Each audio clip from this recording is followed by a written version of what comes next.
Line 3টা তো নিচের সাউন্ড কার্ডটা कोड ये तो कोड है लाइन यूएसबी कोड है এসবি কোডে। হ্যাঁ এবার করুন করুন হ্যালো, হ্যাঁ এই তো এটা কোথায় দিয়েছো? নিচে কার্ডটা দিয়েছো তো? এলাও রাখো।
প্রেশার মাইকটা এদিকে সরিয়ে দিন, হ্যাঁ এদিকে চলে, এদিকে চলে।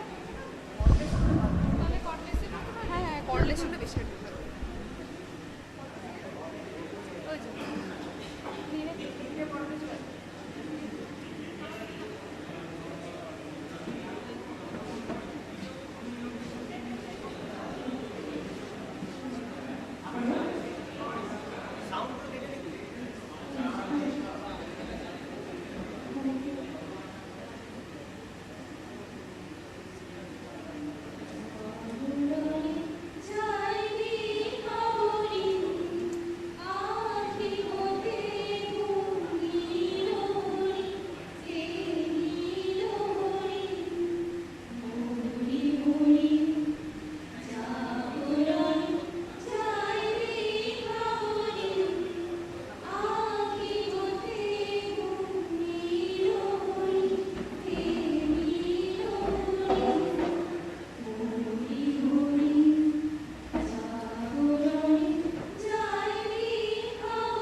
এবার আমরা চলে যাব আমাদের নেক্সট সেশনে, যেখানে হচ্ছে লাইটিং অফ দ্য ল্যাম্প।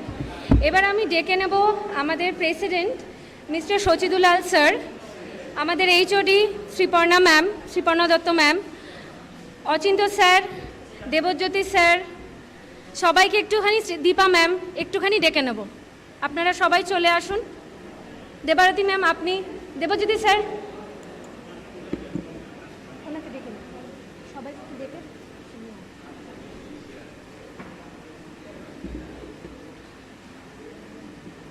চলে যা হেল্প করে দাও।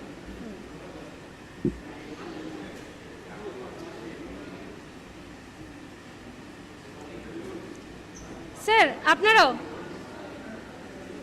হ্যাঁ হ্যাঁ স্যার আপনারাও, মাইতি স্যার আপনিও আসুন। হ্যাঁ হ্যাঁ হ্যাঁ আপনারাও।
চলো।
এবার আমি স্টেজে ডেকে নেব আমাদের ডিপার্টমেন্টের এইচওডি ডক্টর শ্রীপর্ণা দত্ত।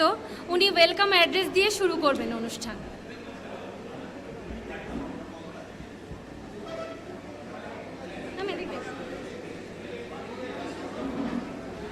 আর ওনাকে অভ্যর্থনা দেওয়ার জন্য 5th সেমের একজনকে আমি ডাকবো ফ্লাওয়ার বোকে নিয়ে ওনাকে অভ্যর্থনা জানাবো।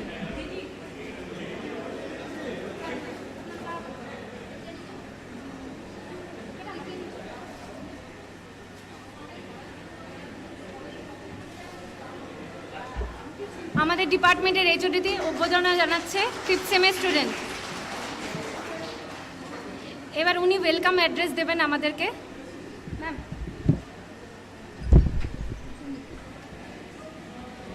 সবাইকে সুস্বাগতম জানাই। অ্যালামনি যারা মানে দূর থেকে এসছেন, কাছ থেকে এসছেন, সবাইকে ওয়েলকাম করি আজকের এই ফিরে দেখা অনুষ্ঠানে। আমরা গত বছর থেকে এই ফিরে দেখা অনুষ্ঠান শুরু করেছি সেপ্টেম্বর মাসে, যে যাতে সমস্ত অ্যালামনিরা এসে তাদের মনের মতো করে এখানে তারা কিছুক্ষণ সময় কাটাতে পারে। অ্যাকচুয়ালি আমাদের জীবনের চলার পথে 3-4টে বছর আমরা এখানে কাটিয়েছি খুব আনন্দে।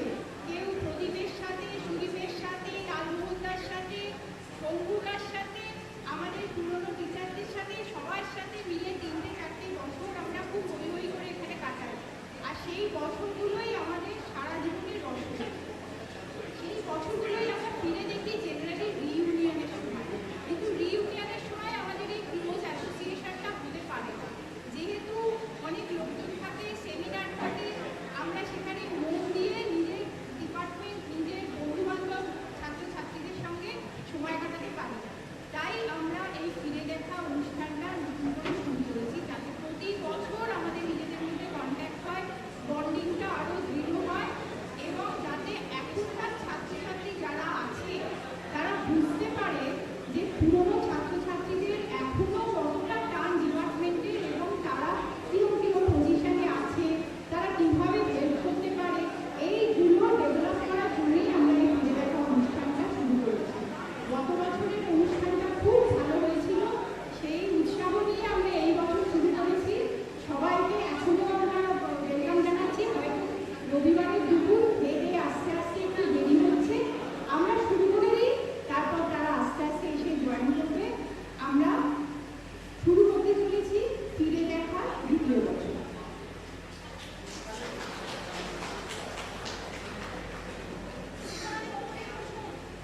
ম্যাম, ম্যাম আপনি এখানেই থাকুন। ম্যামের ওয়েলকাম অ্যাড্রেসের পর আমি ডেকে নেব আমাদের president mister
You know, there is a match today in India, Pakistan, so people are already dropping it out. But even then, there is a good audience. That's a great thing that is there.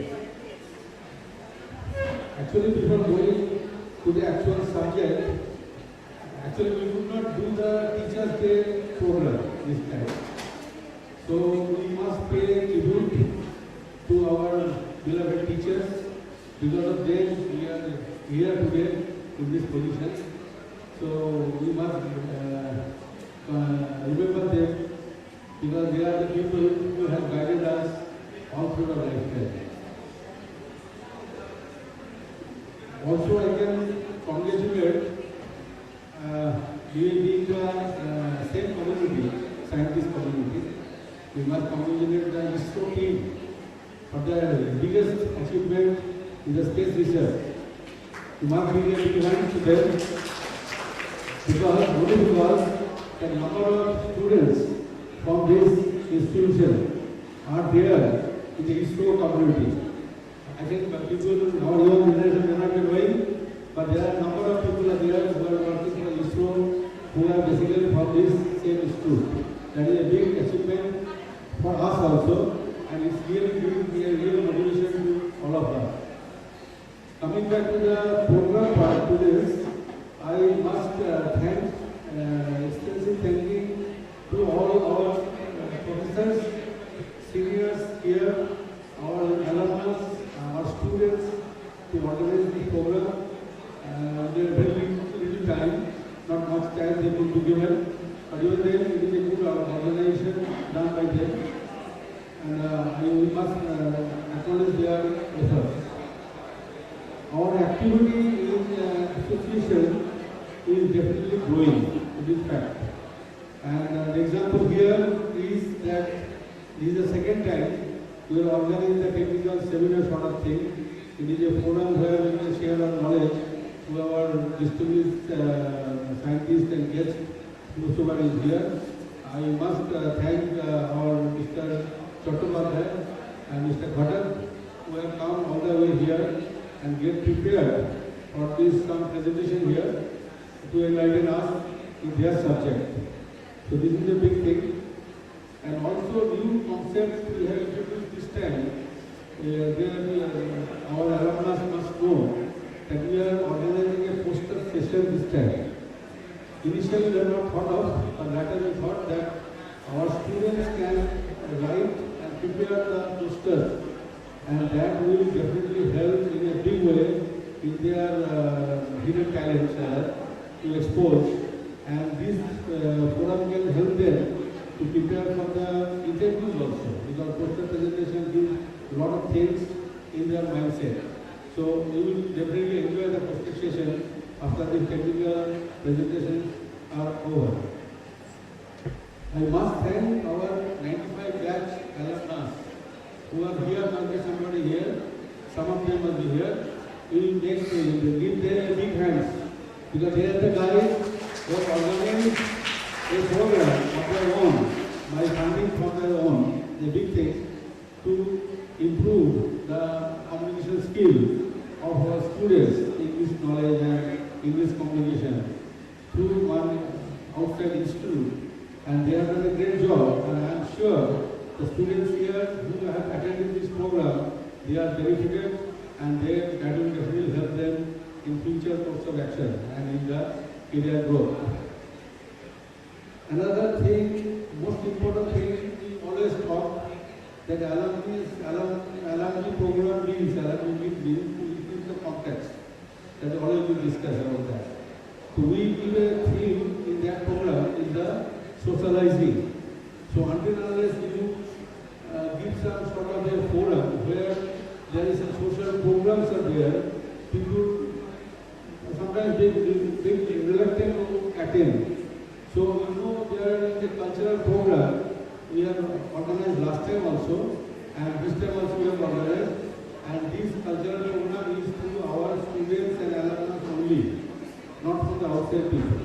So there are a number of talents actually within us, and they are getting opportunity to exhibit that, and we will definitely enjoy it, this program. You can get this program after I think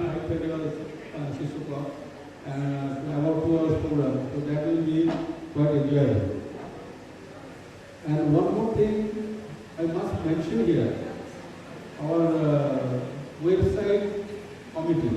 The group which is operating the website committee is going to give more focus in the system so that people are getting contacted through the website. So this is a great job has been done by them, and number of registrations have taken place through this website. But still there is a scope to improve upon, and I think in coming days, if people here present use that website in a proper way, they can get a lot of information, and that will help in any way. And every meeting, we always get some new ideas. Okay, the idea came from last time that why not increase the communication skill by some organization in a program through some school. That's a new thing. Same thing I thought this time. Maybe a new little bit wide that we can contact a job consultant who are doing this business, so that group can work and help us, our students, to find some opportunities in day-to-day for getting some recruitment.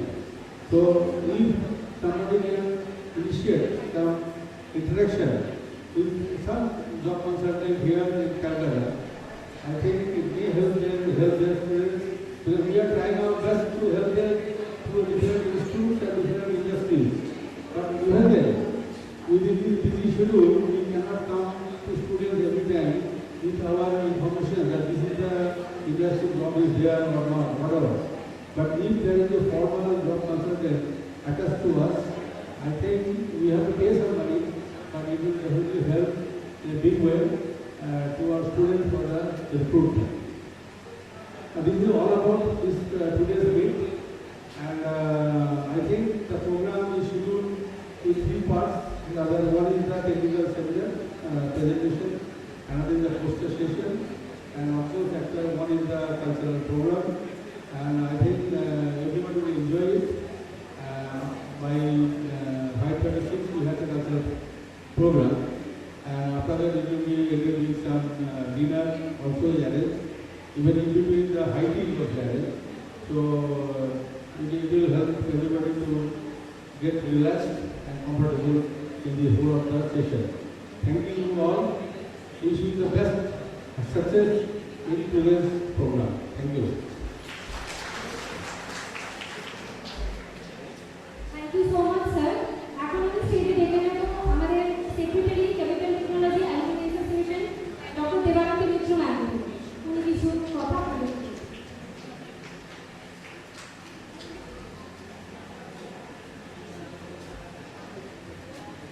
Thank you, Sriparna. Today I am going to tell you a few words regarding our distinguished alumni, Mr. Oshin Gupta. Rather, Dr. Oshin Gupta, you can see his photograph over there. I'll say a few words about him. And Oshin Gupta was born in 1937. He had spent his childhood and youth in North Kolkata's Shukia Street, which we are well aware of, which is just nearby. He completed his master's in applied chemistry from University of Calcutta in 1959 and his PhD in 1964. A long period of his professional career was spent in the employment of Metallurgical and Engineering Consultants India Limited, popularly known as MECON, which is a public sector organization of Government of India. Oshin Gupta loved traveling and he traveled to many countries of Europe and USSR as a part of his job. He retired as a chief engineer in 1995. Post-retirement, he took interest in travel literature. His travelogues made him popular among his readers. His articles and magazines, social media and his books on the Everest and the Nanga Parbat were popular among his readers. He also will be remembered for his contributions to help needy and studious students through his initiative, Esho Kichu Pori. He was also a member, very active member I should say, of Chemical Technology Alumni Association of the Department of Chemical Technology, and he attended several programs of the association. He also actively participated in all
is seated right in front over here, has taken the initiative to hand over and donate some of his books of Dr. Gupta to our department for the benefit of the students.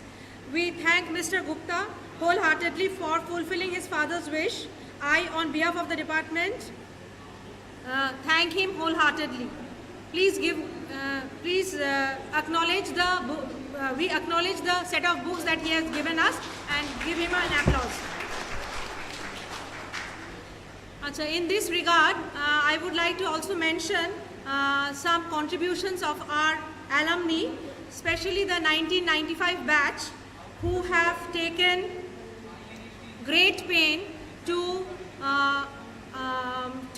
improve the communicative skill as well as the personality development of our students.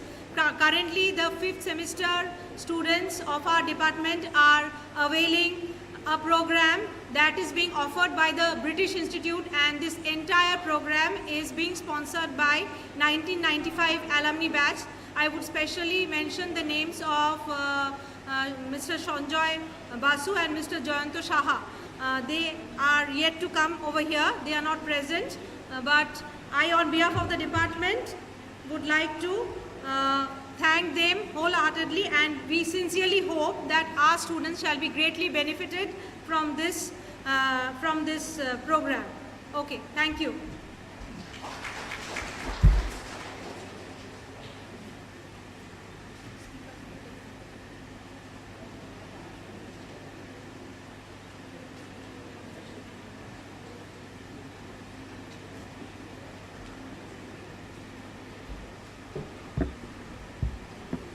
আমাদের এখন দুটো lecture session আছে, যার chairperson হবে mister Sachidulal sir. আমি ওনাকে আরেকবার facilitate করে নিতে চাইছি।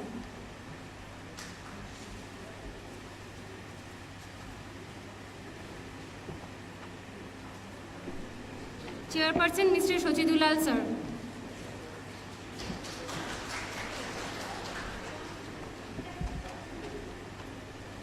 আমাদের যিনি দুজন স্পিকার, উনি হচ্ছেন মিস্টার সুভাষিস চট্টোপাধ্যায় আর মিস্টার সুশোভন ঘটক।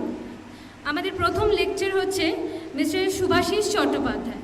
উনি প্লিজ একটু স্টেজে যদি আসেন।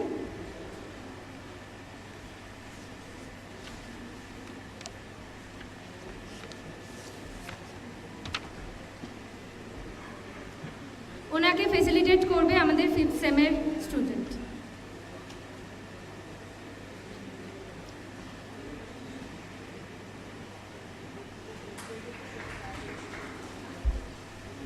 মিস্টার সুভাষিস চট্টোপাধ্যায়, উনি পাস আউট এমটেক 1994। উনি post graduate in chemical engineering আর during 27 years of professional career in cement industry held various top managerial positions with responsibilities of operations, project management, strategic planning, budget and cost control and project finance. Presently heading projects and engineering function of Birla Corporation Limited, MP Birla Group. Welcome, Mr. Subhashis Chattopadhyay.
university and inviting me here for Indian.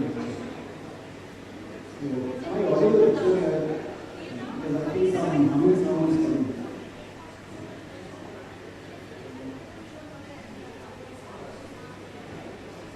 Guys, I try to speak little loud.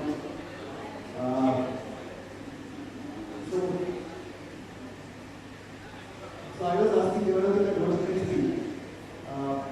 Maybe I am completely out of technological field for quite some few years.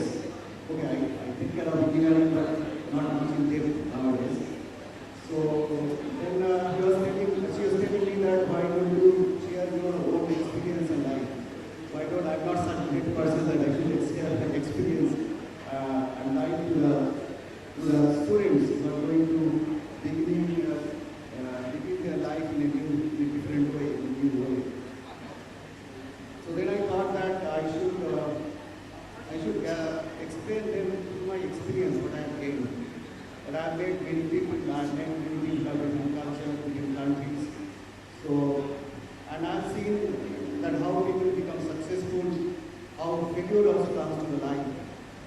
And so I thought that I will give few words because we have also given me time limit of 45 minutes. So I will speak few words only about two things, which is very important for the students, for all our student friends who are going to begin a new life after successful completion of their educational career, that is success and failure. So only about two things. They are very vast subject, but I will talk about few things about that, maybe few key points of success and failure. So can I have the presentation?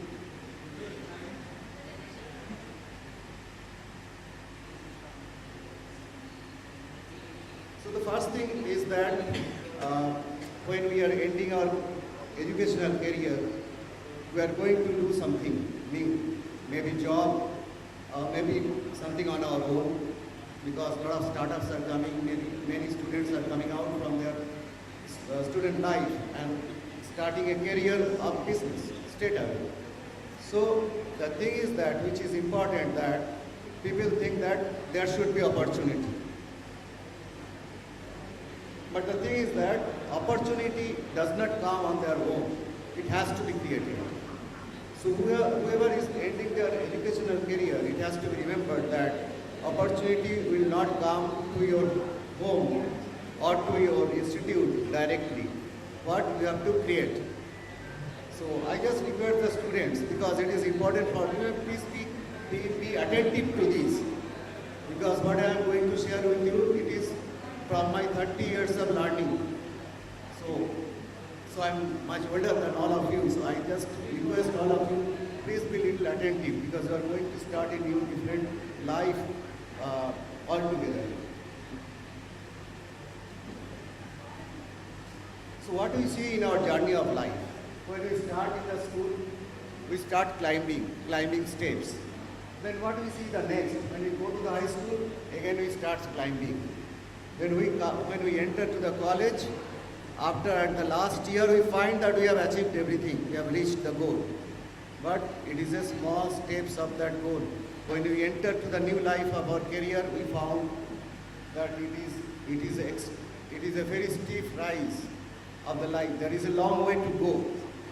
So we find that where we have reached. So now where you all are, that a very long life is in front of you, where you have to climb. So as I said that I will talk about two things, success and failure. So what is success? What underlies success? And what is the value of values? You know, the success depends on many things. But I will talk about only two things about that in next few slides.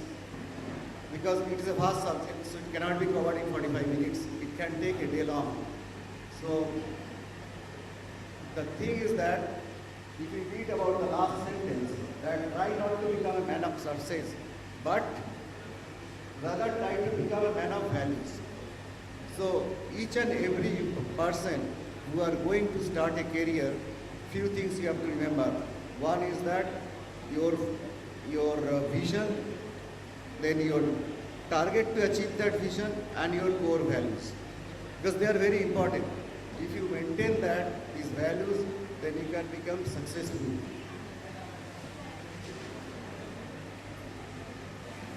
Then in the journey of career, when you see the success, when you want to be successful, want to achieve your goal, you can find that in your life, there can be different zones. Like, what I can say, nothing is easy, no? Nothing is easy to achieve, nothing is easy going life. But you can choose on your own. The small circle, if you see, that is a comfort zone. So, if you want to stay in your comfort zone, you can stay. That is your choice. So what will happen? In that case, you can be safe, you can be relaxed, you can control your life, but you are limited within a very short boundary. So maybe somebody who is achieving more, they will go far ahead compared to you. The second fear can be a fear zone. So that means when you want to expand your horizon, then from the comfort zone, you can have some fear of failure. Because if you want to do something more, if you want to achieve something more, so you have to put a lot of extra effort. So that means you can also test failures. So there is always fear of failures. Fear can have many things, like today also you have fear. Fear from the professors, fear from the pressure of the study, fear from the results. So all these fears will come more and more to your path. But what you have to do, you have to overcome that fear, so that you can further progress on the success of your life. So these can be problem focused. Your confidence level can come down. You can be influenced by others. You will have excuses. So these fears create all these things. You can always have excuses of failures, like you can have excuses of low marks. But you have to overcome that. Then when you overcome that, you can enter into another bigger sphere, which is learning zone. This learning zone is what? You are always looking for opportunities. Opportunities will be there in many fronts. So what you have to do, you have to discover the opportunity. You have to identify the opportunity, what is there in front of you. Nobody will come and give you the opportunity. So that is the difference in life from a college life and a career life. College life is mostly guided by parents, is guided by teachers. But your career life is not guided by many.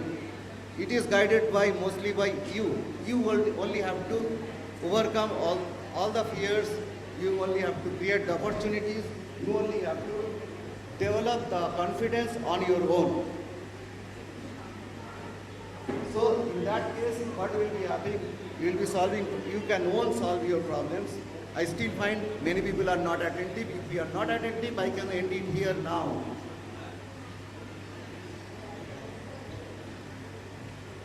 So, solving problems and then learning skills. So even learning skill also have to be developed. Today you have a learning skill of your educational system, your textbooks and all. But what you will learn in your career when you are working somewhere, it is a different kind of learning. Your textbooks knowledge many times will be the basic knowledge. What you have to develop on your knowledge level is much above that. The applications, mostly what will come, that is the application. Application of not only the technical knowledge, application of your competencies, self-competencies, and also your character. That also have to be built in. So many things will come, many complexity will come in your life when you enter in a career. The next zone comes the growth zone. That means when you overcome the learning zone, that is the larger fear. So then the path of the growth is smooth. Then the path of success will be smooth. So what is that? That is, you will be setting your goals on your own. The goals are not sacrosanct. It is always versatile. it always dynamic. So your goals will continuously change. You will be changing your goal one after another. And you will be chasing that goal. You will be chasing that dream. So your esteem will be high. You will be finding the purpose of your life. You will be finding the purpose of your career.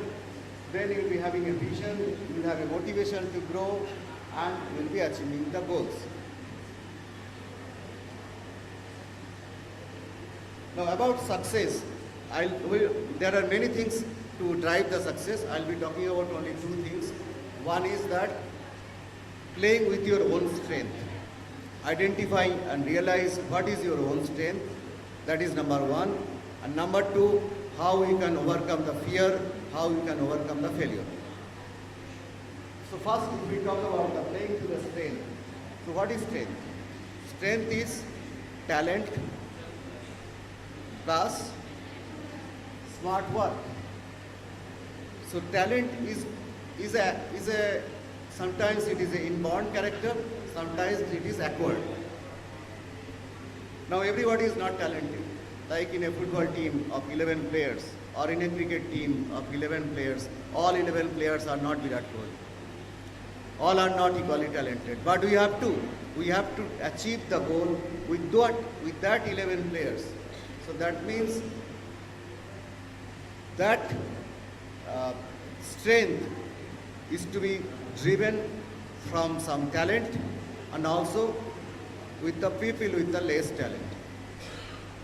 Now when we play with the strength of the talent, so then what we do, we add smart work. There is a difference between a smart work and hard work. Hard work can be 24 hours people are working. You are studying 24 hours. You are studying, somebody is studying 16 hours a day. Somebody is studying even 8 hours, 6 hours a day. But a person can get more marks with the 6 hours study than a person who is studying 14 hours or 16 hours a day. That means his work is smarter. So he can deliver a result, he can take a workload with 6 hours of effort rather than 12 or 14 hours of effort. So that is some smart work which is to be blended with talent. Second, if you don't have much talent, then what you have to do? You have to again add smart work. And what you have to do? You have to develop the learning skill.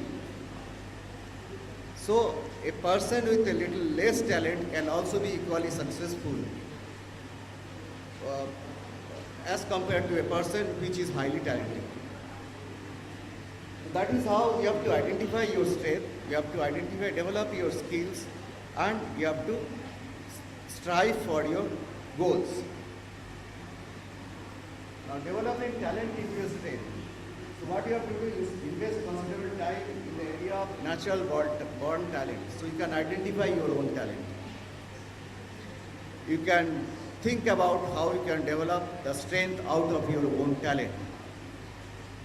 And next is hunger to learn and constantly improve, which is coming to the next category, which is who are having little lower talent. When developing strength into excellence, so what you have to do, you have developed your strength, then that convert to excellence, which is a performance. Now, majority of the training time we focused on the areas of natural talent. A constant hunger to learn and improve, preparing with purpose and direction, and a coach, parent or boss who employs a player eccentric coach approaching allowing people to play to their own natural learning preferences. So that maybe somebody may be, you can say, maybe lucky to get a coach in their life. Somebody may not be lucky not to get a coach in their life. So if you can get a coach in your life, like a boss who has having a natural skill of coaching, so you can get benefited to develop your strength, to develop your learning ability. But if you don't get, then you have to be yourself your coach, your own coach. Like if I give you example of some sports, individual sports, like say athletics, or some individual sports like chess. So there sometimes coach is there, but sometimes some individual person can become also his own coach. So these are the few things which you have to remember. Okay, these are vast subjects.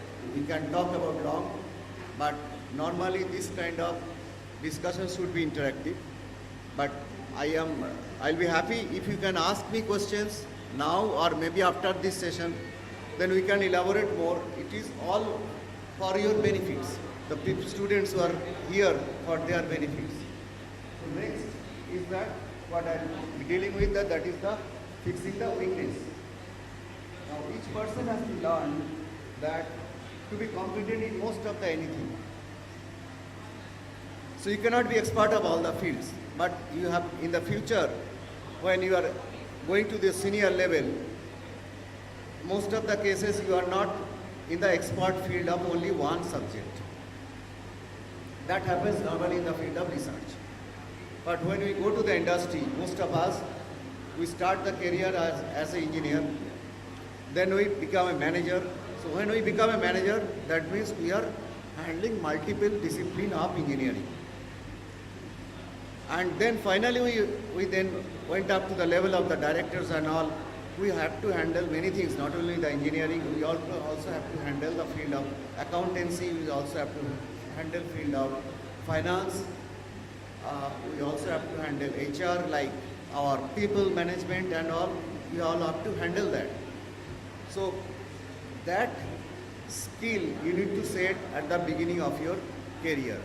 Gradually how you can transform yourself from an engineer to one manager and then finally to a director.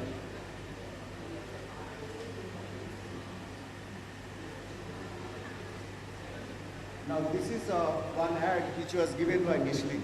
You know that Michelin is a tire manufacturing company. So the horse in the direction it's going, right the way in the present. So when your life cycle path is also like that.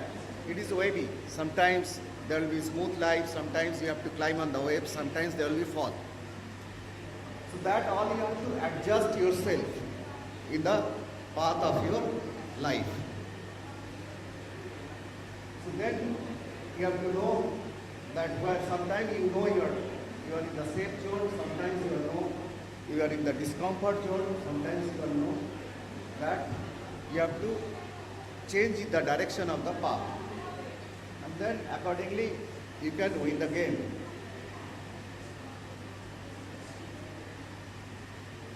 So another thing in this is the mindset.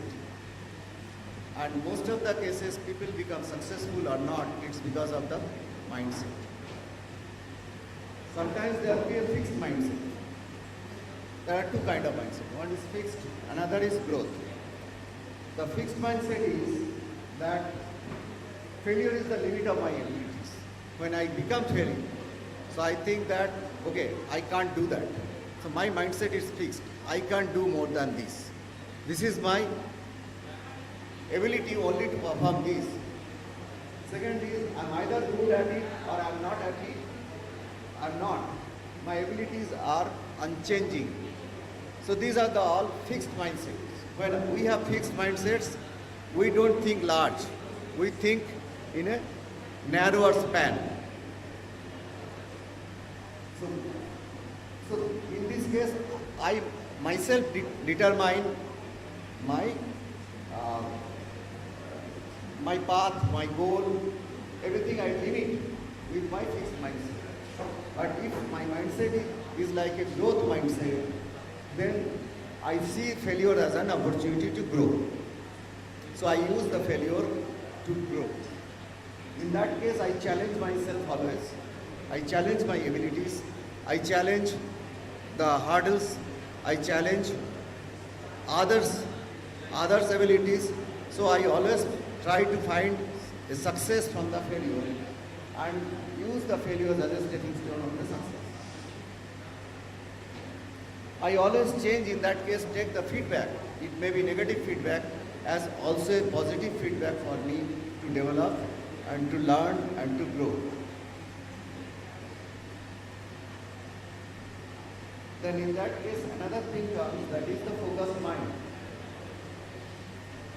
So mindset is coming from different mind positions.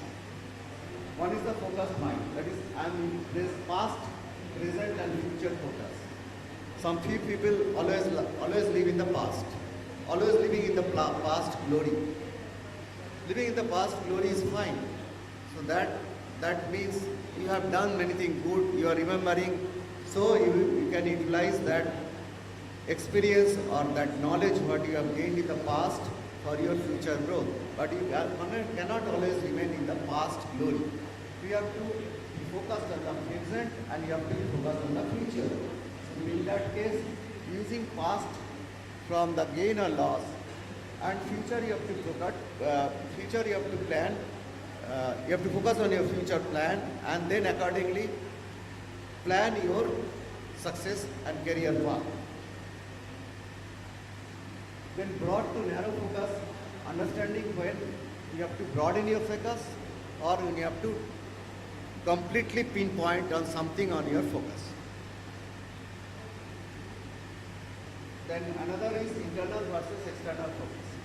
That is understanding when to focus and what's going on inside and what's focus outside.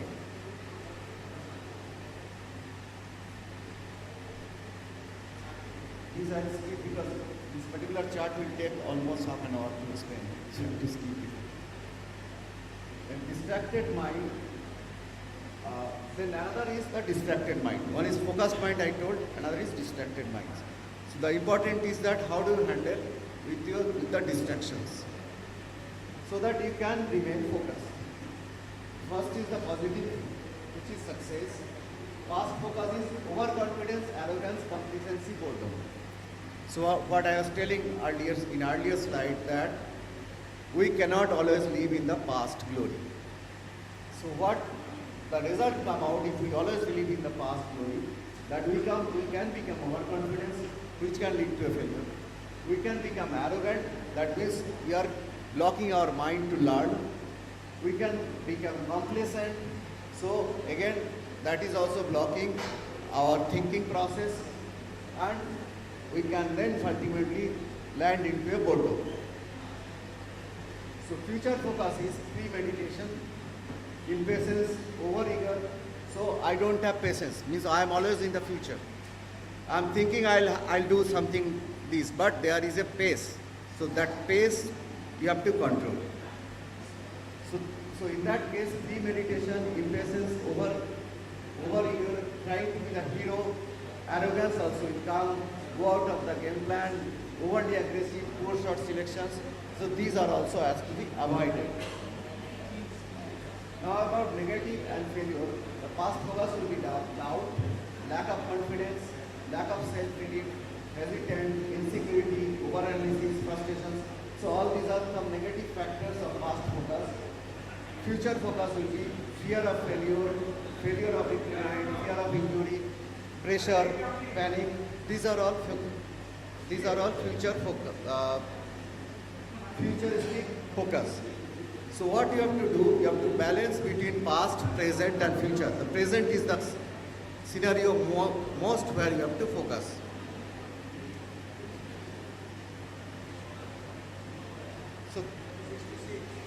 So this is the thing that what you are now today. You are going out from the college to a career. So you have to fight with yourself. There will be many drag forces. When you go out, there will be many drag forces, many pulling forces for many things.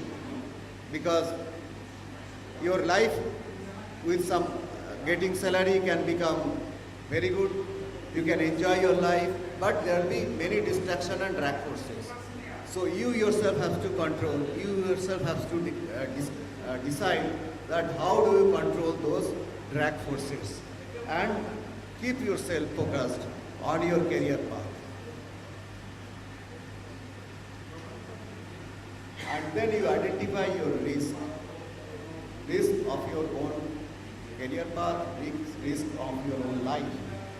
So there will be threat, there will be asset, there will be vulnerability, and all between all these things at the center is the risk. So what you have to identify always on your own.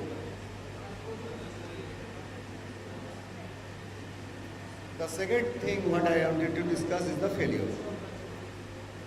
So you can always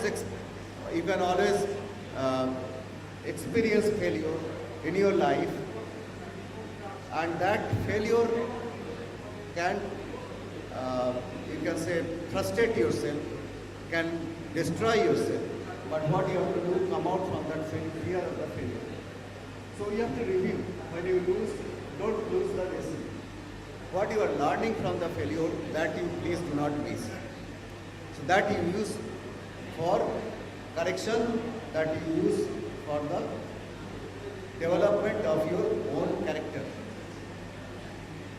So that is how you have to plan to improve and then show the character from the failure. The pathway optimally navigate the losses. So that will be the result. So you will be getting perspective when we see the loss or failure as happening in only a limited area. So every area the failure will not be there. It will be limited to one end because you have learned to avoid that failure in future. You have learned to achieve or taste the success out of that failure.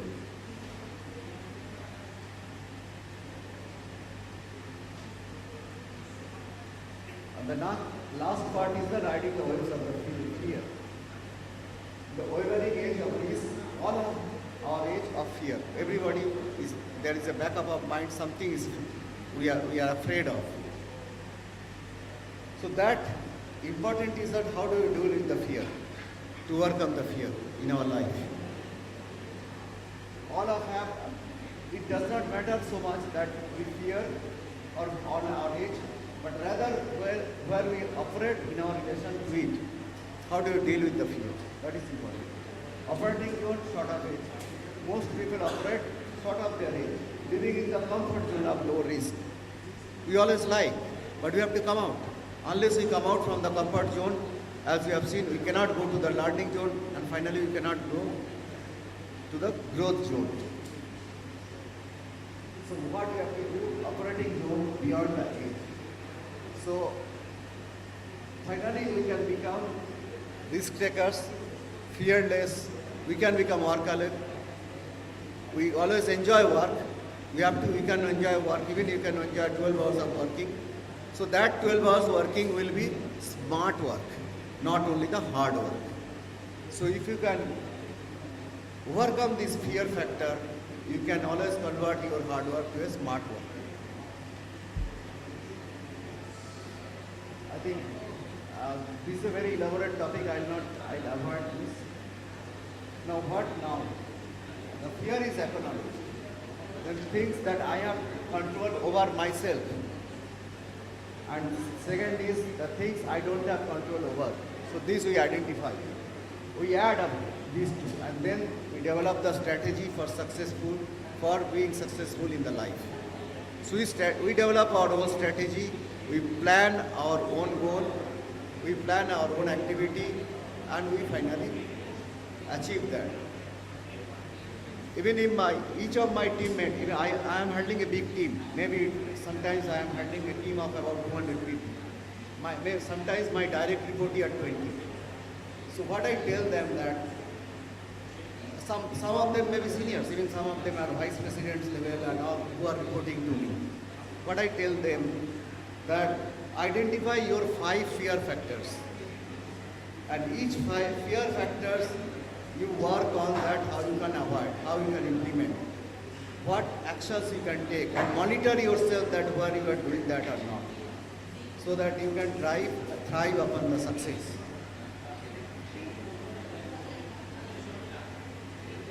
Another is the thing which you have to avoid or which you have to appreciate both, that is the ego.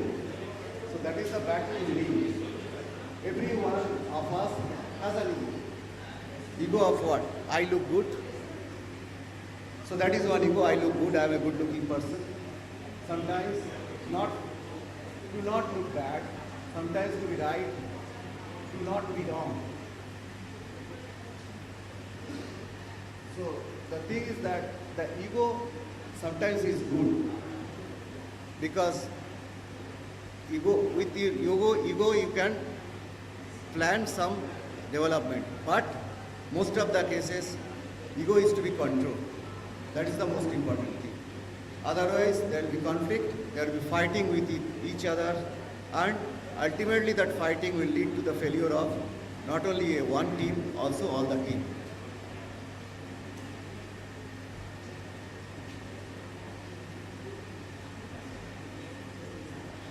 So what important now, that is the gray, you can call it gray. Gray automatically means that is focus.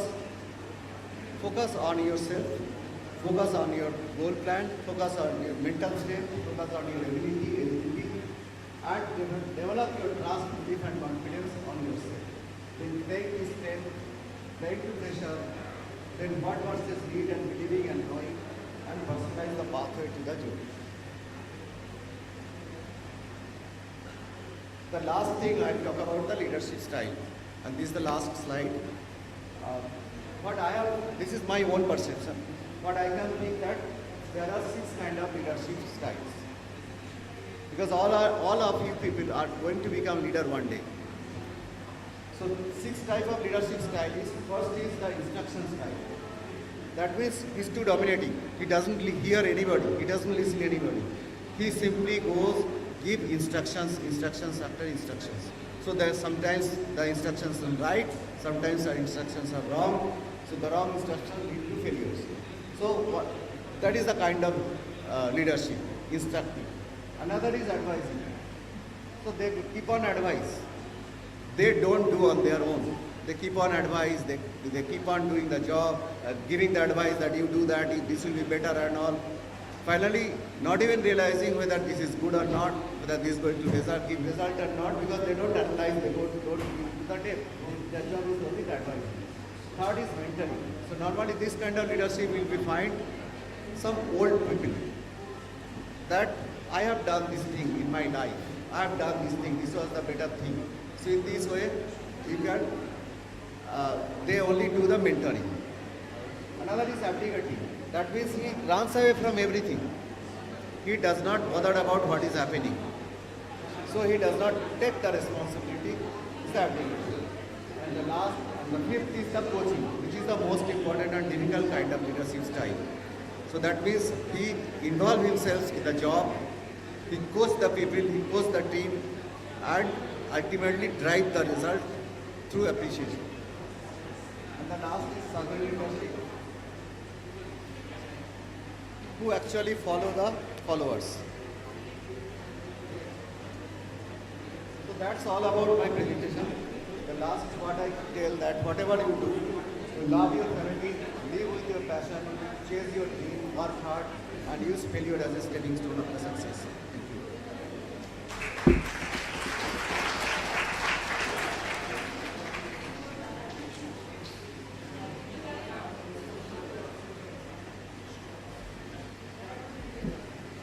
It is a very good presentation. We must give big hands to him.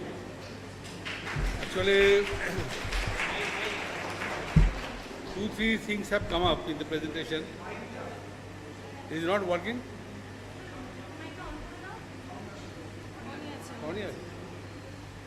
2 things have come up very good. One is that you told about that best sellers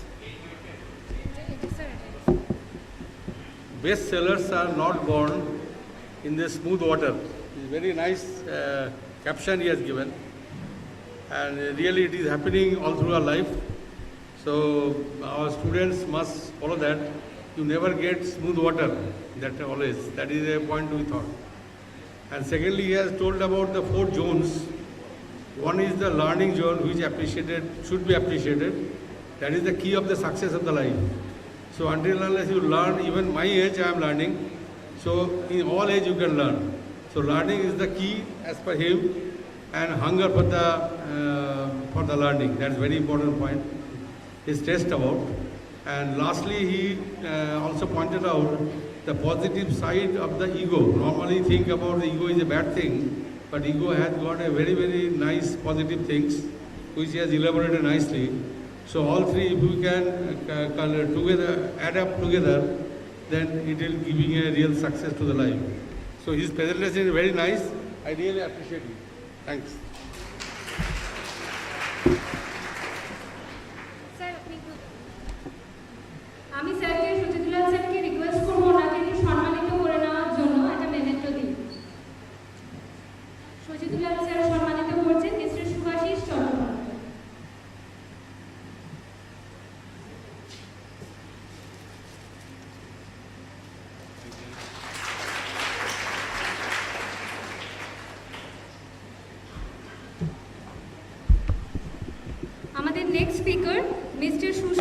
ঘটক।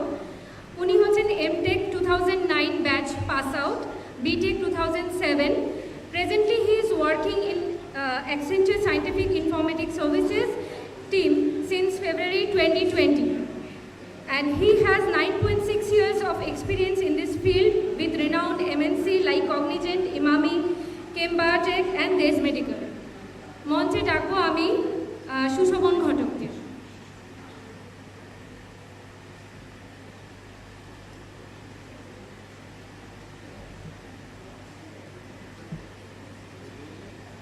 আর ওনাকে ফুল দিয়ে অভ্যর্থনা জানাবেন 5th সেমের একজন student.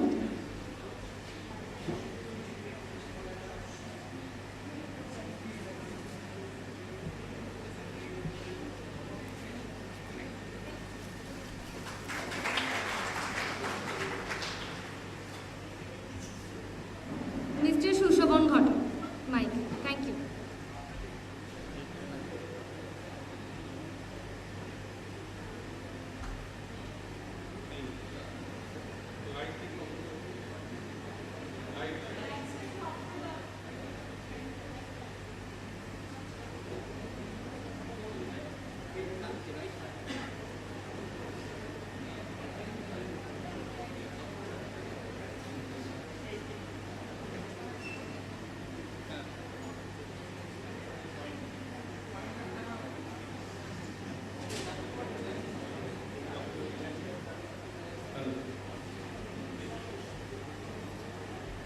Good afternoon, everybody.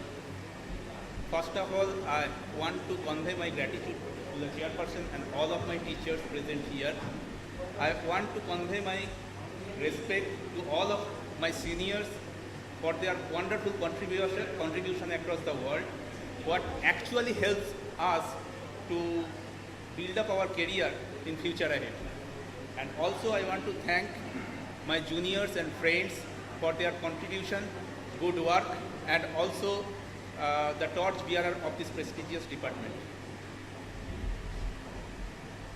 So before starting, I just want to introduce myself. My name is Shushovan Ghotok. I have passed out 2007 BTech and 2009 MTech in chemical technology from chemical technology department with pharma specialization.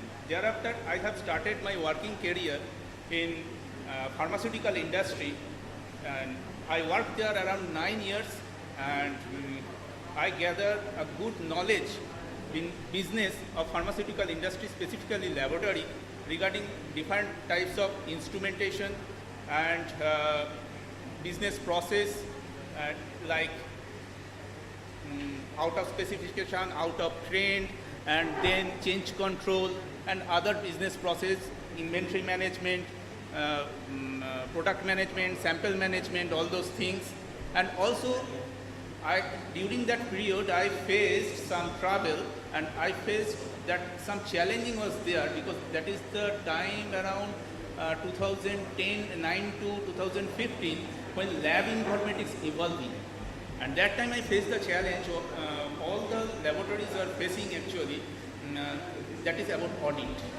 Because lab informatics playing a good role, but we are not up to date.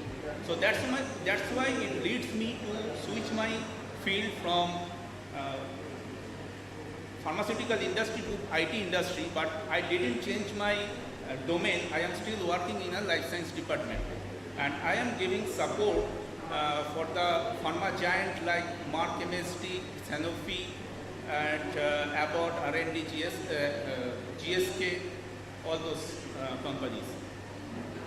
Okay, so without losing too much time, let me start about today's topic. And today's topic actually based on my present work. That is evolution of lab informatics and data management system.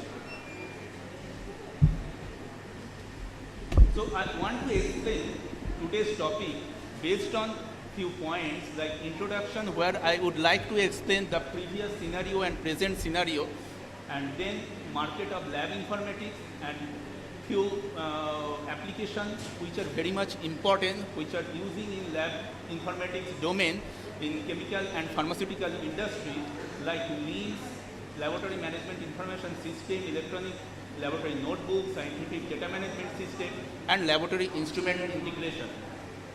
And also, I would like to explain about the lab integration and automation process, cloud-based data management and data security compliance, and few modern topics like AI, ML, artificial intelligence, machine learning, and Internet of Thinking, and future trends in lab informatics.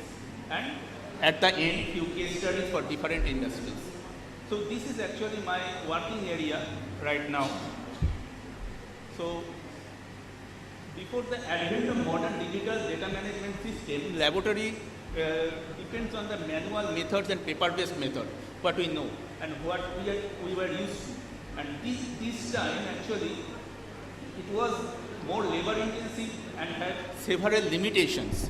So if we check the procedure, then basically paper notebook, filing cabinets, and then data entry book, labeling and organization and data transcription, all those processes are, there is many more questions about the data integrity and also hectic process and in audit terminology. In terms of audit, laboratories were facing different kind of challenge. They are getting 483 US FDA warning, and few of the industries actually that time was in a threat to close down, to shut down their production. So if we check the limitation of all those things, so first of all, this is very common and everyone can connect with this, that the data retrieval and sharing process. So if we check the data retrieval and sharing process, it was the time consuming and error prone because it was manual and challenging for collaboration. And then data security. Definitely it was limited access control because all was the paper-based data and what we are filing in a particular cabinet and who are the persons are available physically, they can access those data. So we cannot transfer those data, we cannot transcript all those data digitally across the different industries or different CROs, wherever it is required, and even not to our customers. Then we can see the data accuracy and legitimacy. Here is the question of the data integrity. Data integrity, one of the striking fact what actually industries were challenging that time.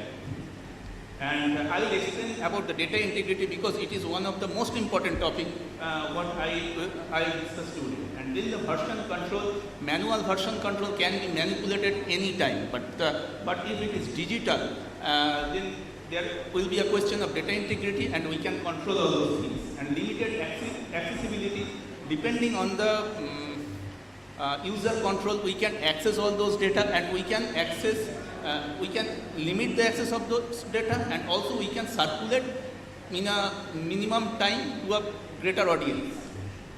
Scalability. So that is one of the major facts that every day in laboratory we are generating hell lot of data. So we have to handle all those data, we have to archive all those data, we have to manage all those data, and whenever it is required, we have to produce all those data to the auditors. So those are the things, those are the problems we were facing. And then searchability and analysis and compliance and auditing. So everything all above the things are related to the compliance and auditing.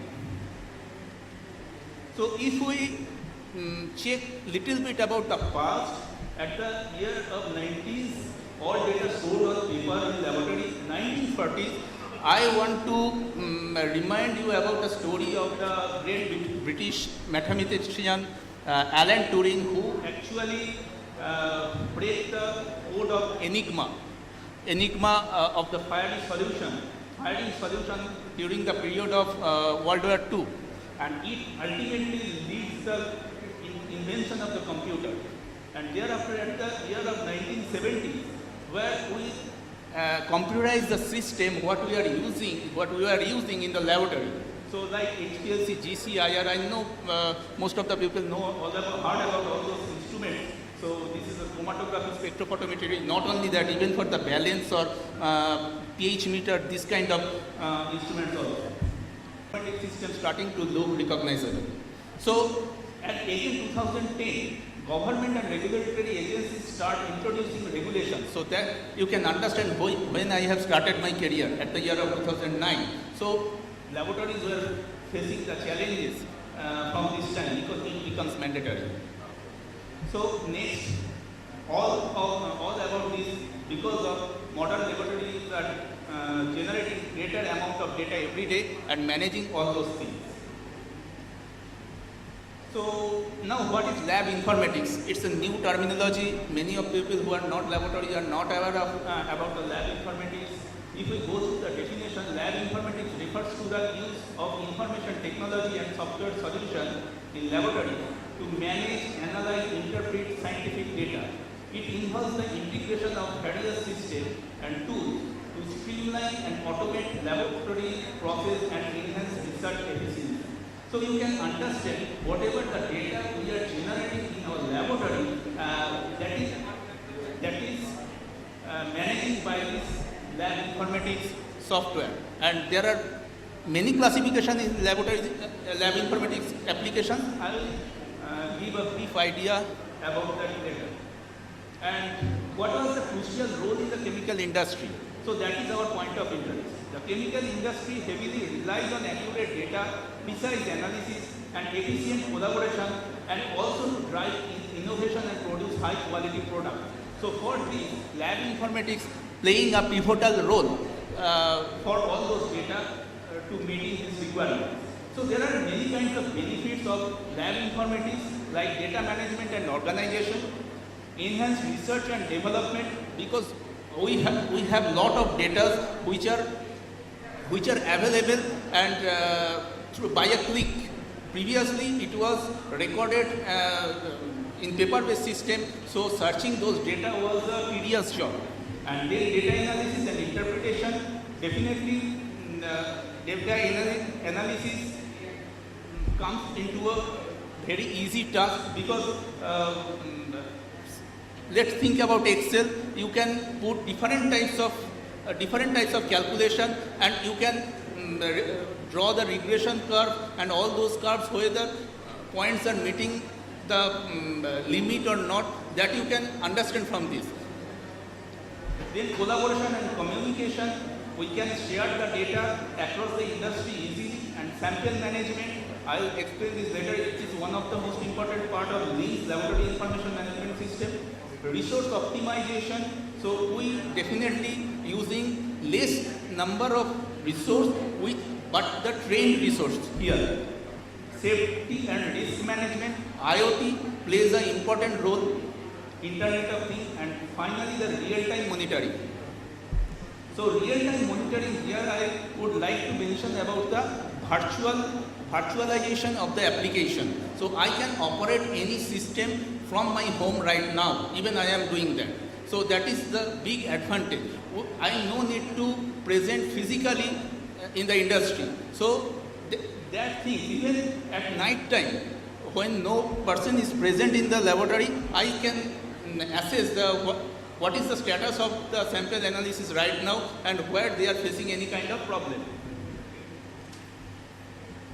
So briefly, application of lab informatics in chemical industry, the main goal of lab informatics is to improve efficiency, accuracy and productivity in scientific laboratories across various industries like biotechnology, healthcare, chemicals, ceramics, environmental science, food and beverage and more. It encompasses a wide range of activities like data analysis and virtualization. You can understand what I told just before, that virtualization and data analysis. And then compliance and regulatory support. Lab informatics system can assist laboratories in maintaining compliance with industry, regulation and quality standards. Here I would like to mention one of the most important thing, that is artificial intelligence. We know for intermittent audit, intermittent checking of the document now can be performed by the artificial intelligence, no need to present physically over there. And if there is any difference, it can highlight you, it can knock you, here is the problem, here we are facing issue. So you can modify that. So artificial intelligence plays a very important role in lab informatics nowadays. And workflow automation. Suppose we take an example of sample management in a laboratory. After receiving the sample in laboratory, when we start analysis and thereafter procuring data, generating COA, approval process, everything can be automated right now. and that checking also can be automated right now. Whatever the result you are putting over there, whether those results are within the limit or out of specification or out of trend, that also can be checked over there. And if it is not out of, if it is out of specification, then it will raise the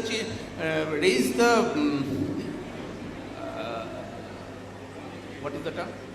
Change control. You need to raise the change control and kappa, all those things, and you can handle the business process. So it will be automatically generated in ServiceNow or what kind of different kind of lab system.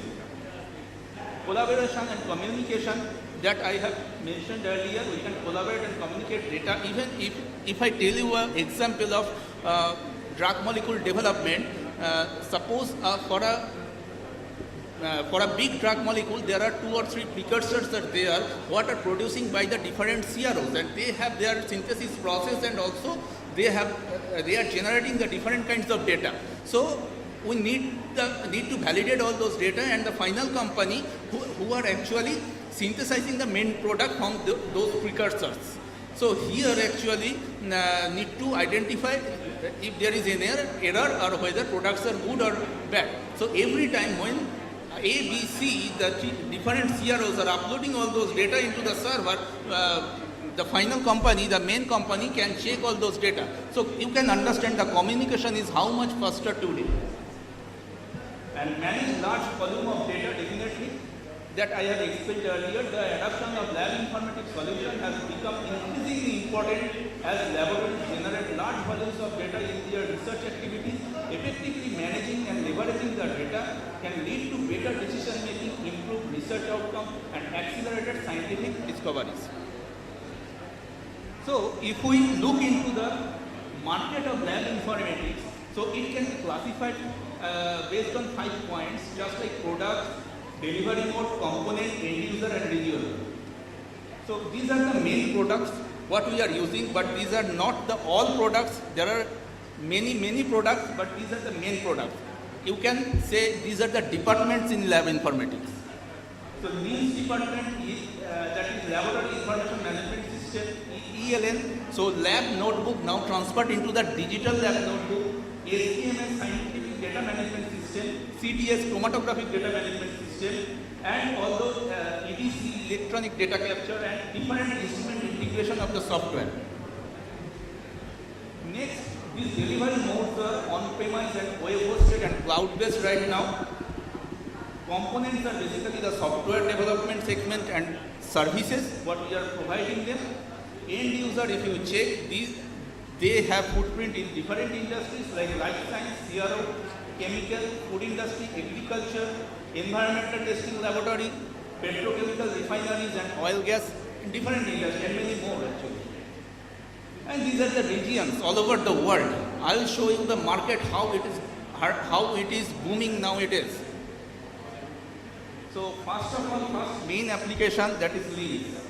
LIMS is a software solution that is centralized and manage data related to the sample, experiments, instruments, and test results in a laboratory.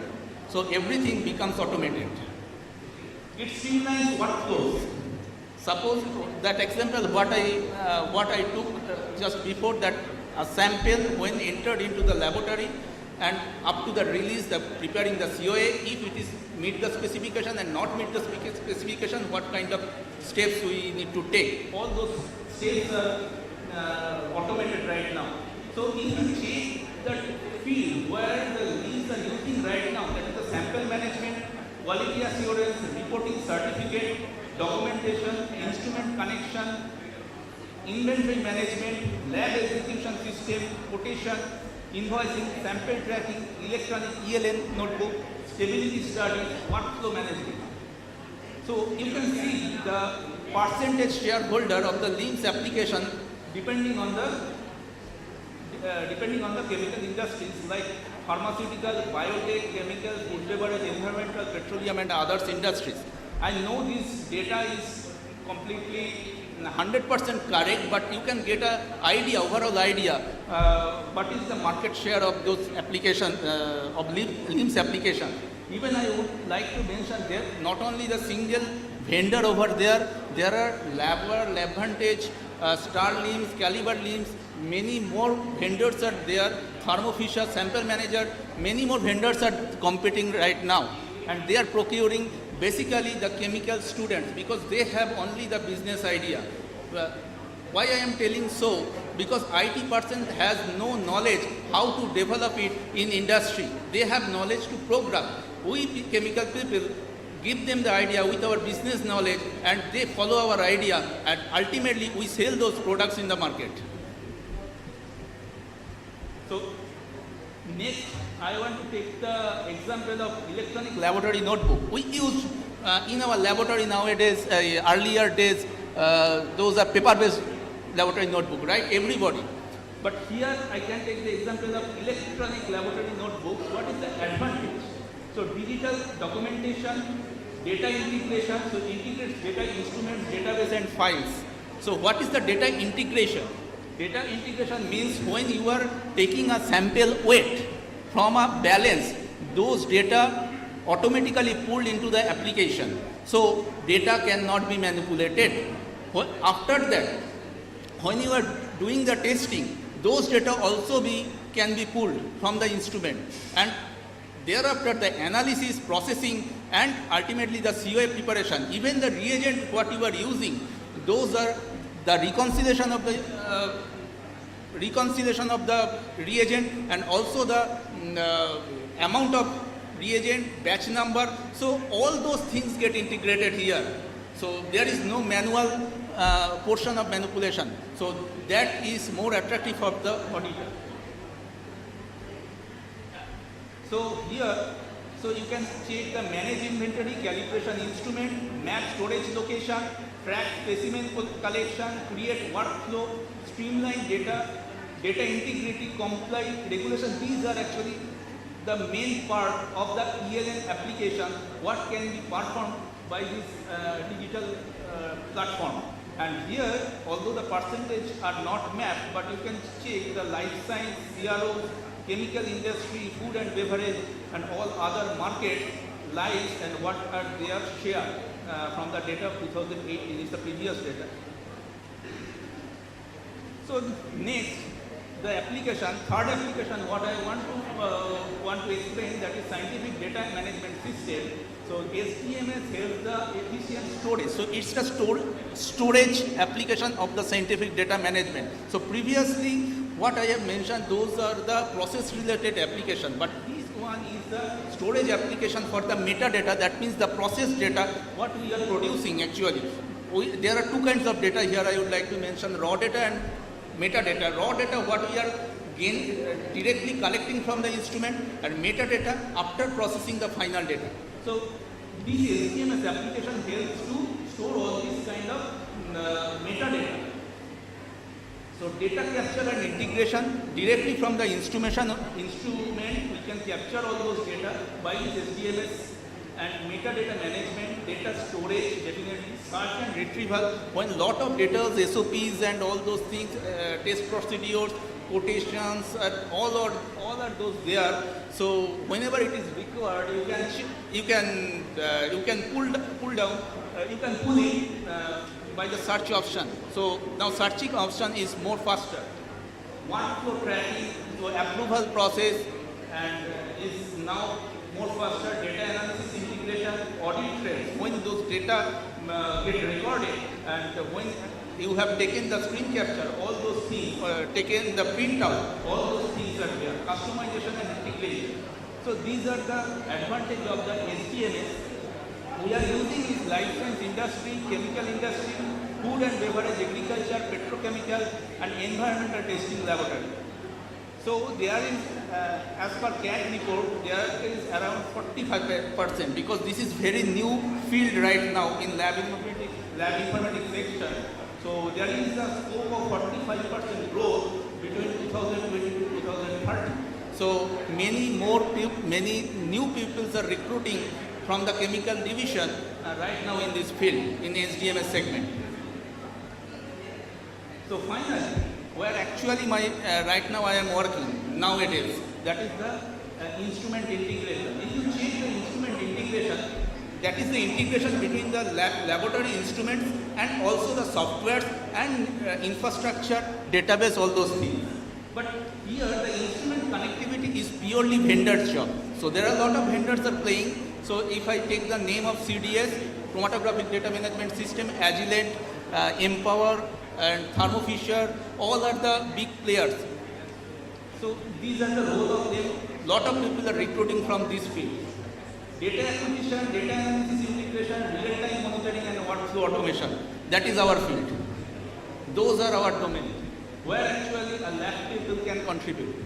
And then the remote access, that is purely IT domain, IT coding domain.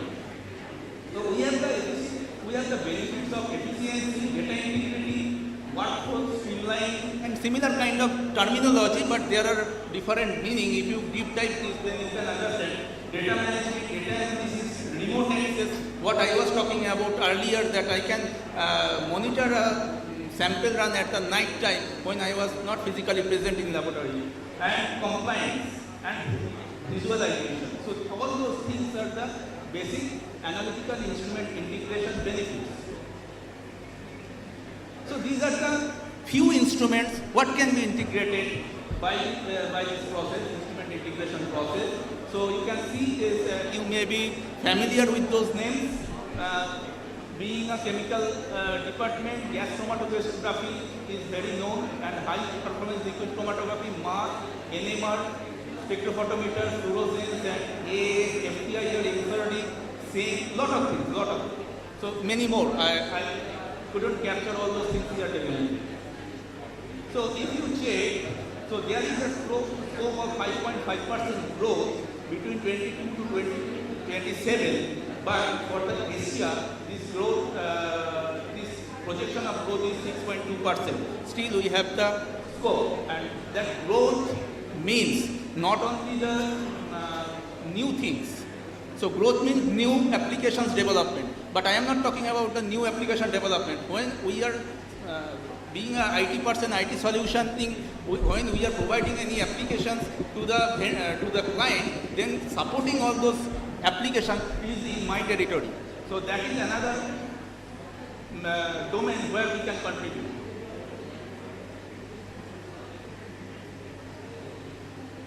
Now, this I have prepared a laboratory, overall laboratory integration, where actually the lab instruments and all those applications are playing a role right now. So I took a lot of names, just like Lean, ELN, CDS, non-CDS, HTMS. I am not going to deep dive, but I am trying to give a very high-level idea here. So we are getting data from the non-CDS, just like potentiometer, UV spectrophotometer, balance, and then also the CDS things like HPLC, GC, and we are getting all those data. To get all those data, the command is sending from the either ELN or directly from the LIMS.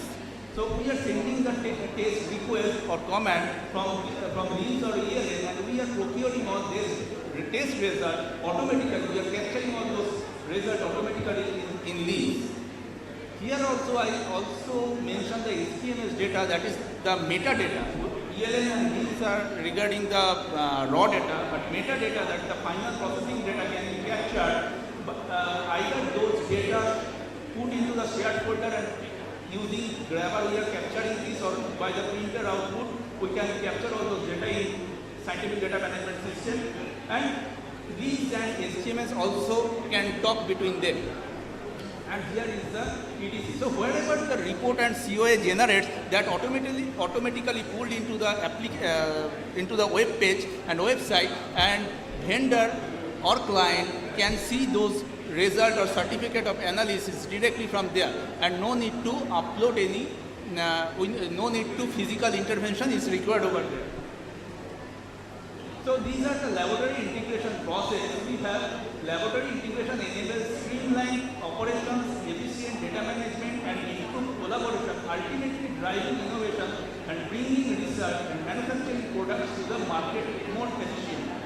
So if we check, so there are few key aspects like data integration, definitely, instrument integration, the connect and control laboratory instrument and process of flow, improvement like automation, accuracy and efficiency, workflow integration, the streamlining and integrating laboratory workflow and enforcing workflow process to be performed in sequential order. So wherever which step will come after what in the test procedures, then now prompting by the lab informatics application. Then finally the system integration, integrating different software systems in lab and data sharing and collaboration and compressing same terminology, and each and every application has the same purpose. And finally all those things related to the regulatory compliance. Moving to the next slide. Now the one new thing I want to introduce here. So now the in-house servers, in-house database in moving to cloud. Why it is moving to cloud? Because definitely for the costing issue, industries are now not interested to handle or invest much more cost to maintain all those servers or the infrastructure. So now they are rent the cloud platform.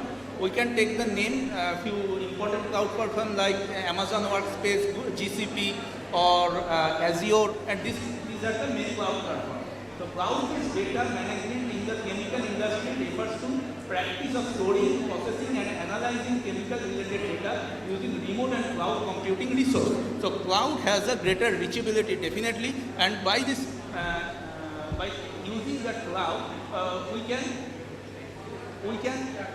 do all the tasks what we are doing with our personal servers earlier. And instead of relying solely on local servers and infrastructure, companies in chemical sector are utilizing cloud technology.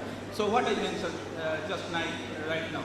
So these are the advantage of cloud management components, that is security, governance and compliance, performance monitoring, cost management and automation and orchestration. So if we think about the challenges, that is the data privacy. So how we can manage the data privacy by using the key pair and dedicated server. Now we can handle this challenge. Data migration, definitely it's another issue. The smooth transition from one premises system to the server, that is another challenge, because all the data are very much secure data and integration complexity. So one is drivers, instruments and system. Sometimes all the instrument runs with a particular driver. So if the drivers are not available in the cloud, then you will face different challenges and you need to communicate with the cloud department, and then they will take care of that. These are the features: data integration, centralized storage, advanced analytics and customization. That's the same terminology. And future trends, I would like to take the name of IoT, Internet of Things, edge computing, blockchain, AI, ML. I will explain it in my next slide. So if we check the cloud-based data management system, there are basically, it lies between the three main states. One is infrastructure as service, platform as service and software as service. So why I am mentioning it here, because if the plant want to manage those their part, then they can use this management by the plant. That is application, your data, your runtime, your middleware, that is the communicating the data from one instrument to another instrument and operating system. But your infrastructure, that means the server, storage, networking, are handled by the cloud team. In past, only you were handling the application and data. Now everything, rest of the parts are handled by the cloud team. And software as a service, everything can be handled by the cloud team. So basically, earlier stage, people were liking this 4 or 5 part, but now they are moving to this fast segment. I don't know when it will be applicable. The SAP will be applicable for everyone. So now I would like to mention about the term data security and compliance. It's a huge term and it's a boring for me as well. So I am not going through this, but we cannot neglect this terminology because it is very much important in any pharmaceutical laboratory and any medical industry. So importance of data security, that is the protect sensitive information, preserve data integrity, maintain trust and reputation. Any people connected to the industry can connect with this terminology. They relate importance of regulatory compliance, legal obligations, avoidance and penalties, and facilitate international operations. And there are few challenges for the lab informatics subject. So, and how we find out the solution. That is the data encryption. So data what I am sending to the cloud and whether those data are encrypted and secured for me or not, or whether any other site or any other company can handle those data, that is one of the main challenges. In that case, robust encryption mechanism, we can use, right now we are using WhatsApp and then you can see that your message is encrypted. So that is not, that is kind of a key pair model where we are not using the older row and column model what we are using in Oracle system. This is the key pair model what we are using basically in the cloud system. Access control, the strict access control. So here I would like to mention that LDAP is one of the important terminology what we are using in the laboratory. So that the network access what we are using there. And when I have added in a particular, when I am added in a particular, for the particular application, then only I will be able to access this. Then data auditing, as I told, artificial intelligence now playing a very important role in data auditing. Secure data transfer protocols now implemented. Compliance of software. So now we are using different types of course of product from the different vendors rather to use the customizable product. So that way we can handle this solution. And now it is very much effective. Quartz product is very much effective. And wherever it is required, we are modifying those things for the users, and that customization definitely needs your business knowledge. Employee training. Now employee training that time was the paper based. But here I would like to mention one of the most important topic what we are now developing, that is the VXR model. So VXR actually something like that where you will be in a 3D virtual platform and you can operate all the instrument, you can operate all the software virtually. So there no need to engage your instrument or application which are in a production environment for a new learner. So VXR is one of many companies are liking that VXR technology. In VXR we are also using different games and something. Now same thing are introducing into the laboratory. Regular audits and assessment, periodic audits and assessment related to the AI and data backup and recovery. Data backup and recovery plans also, this is automation. Now this terminology, now these topics are automated. So now I would like to mention, here I would like to mention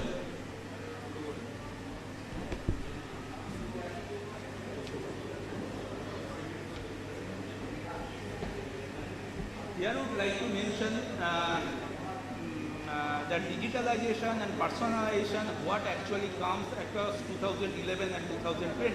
Now we entered into the personalization where artificial intelligence, IoT and ML plays an important role.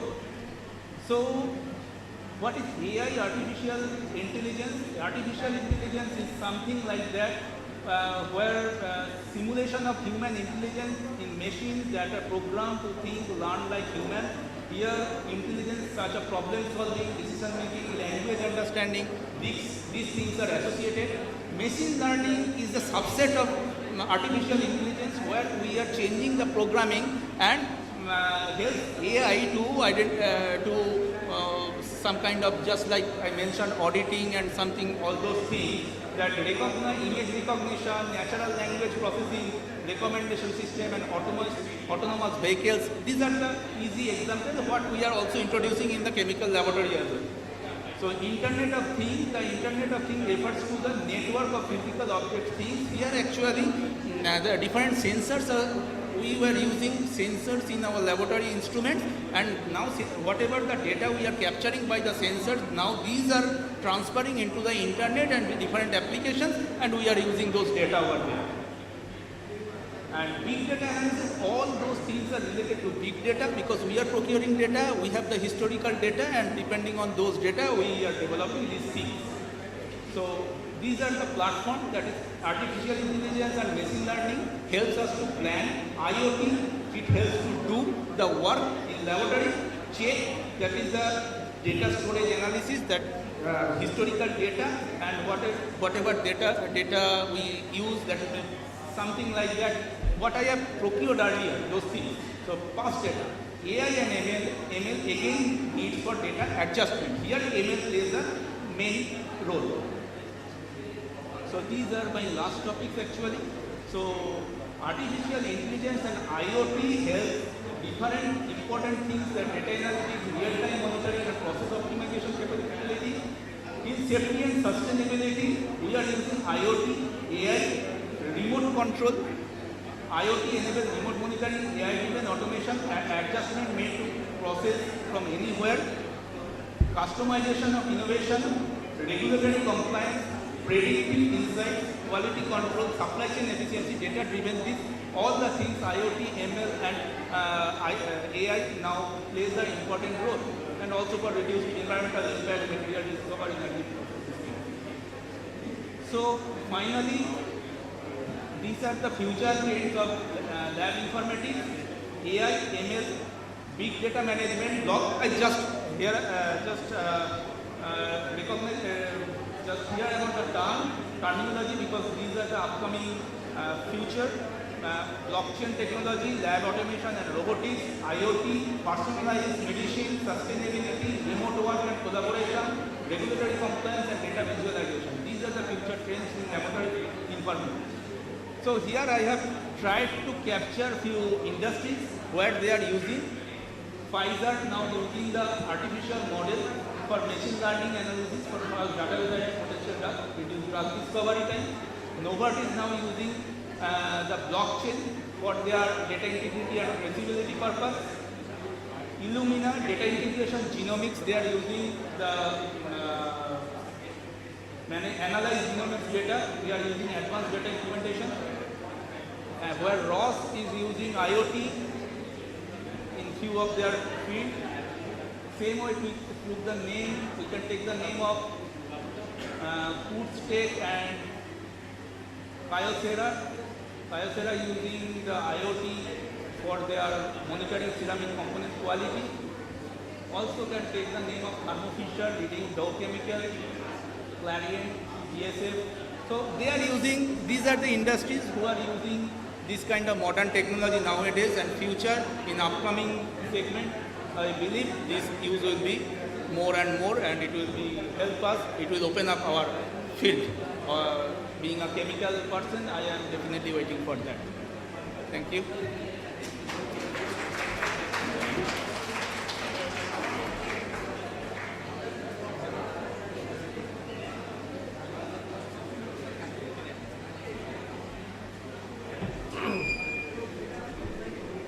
Mr. Ghotak's topic was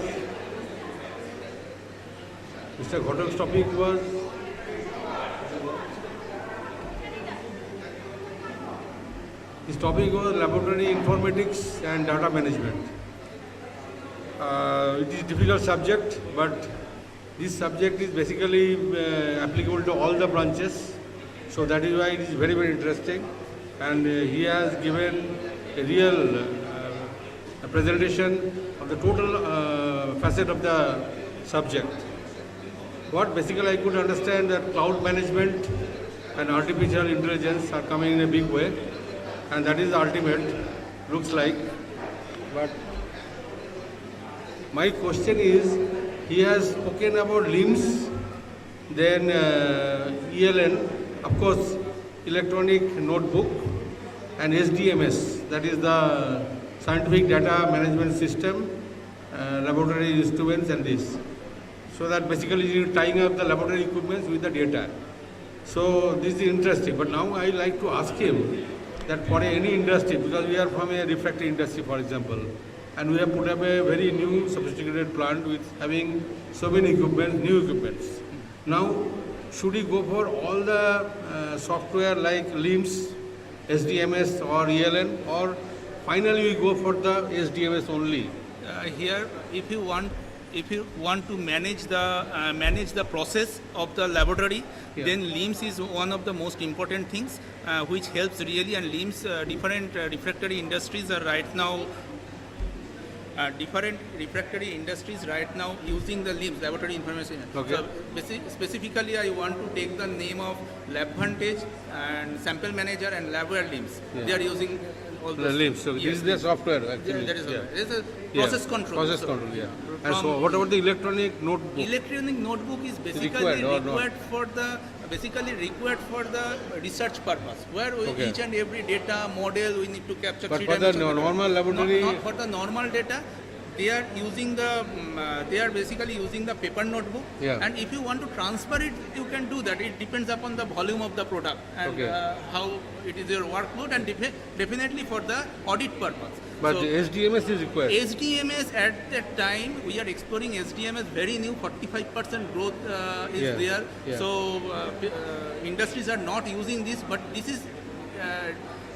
is related to the final data, Final data, okay. not the raw data. Okay. SDMS does not includes with the data integrity. LIMS and ELN related to the integrity. Okay. If these are placed, then only SDMS will come into effect. Now, normally, So- what is the cost so of the- LIMS software?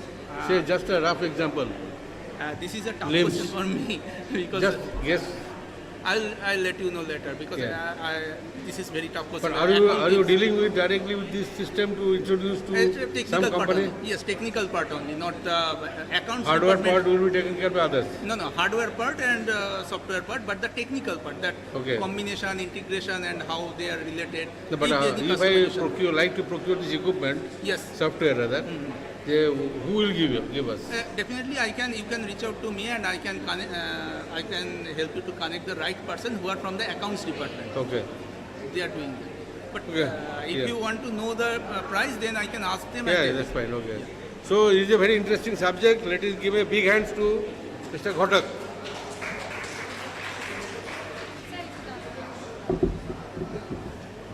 এখন সজিদুল্লাহ sir সম্মানিত করবেন সুশোভন ঘটক।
excuse me please.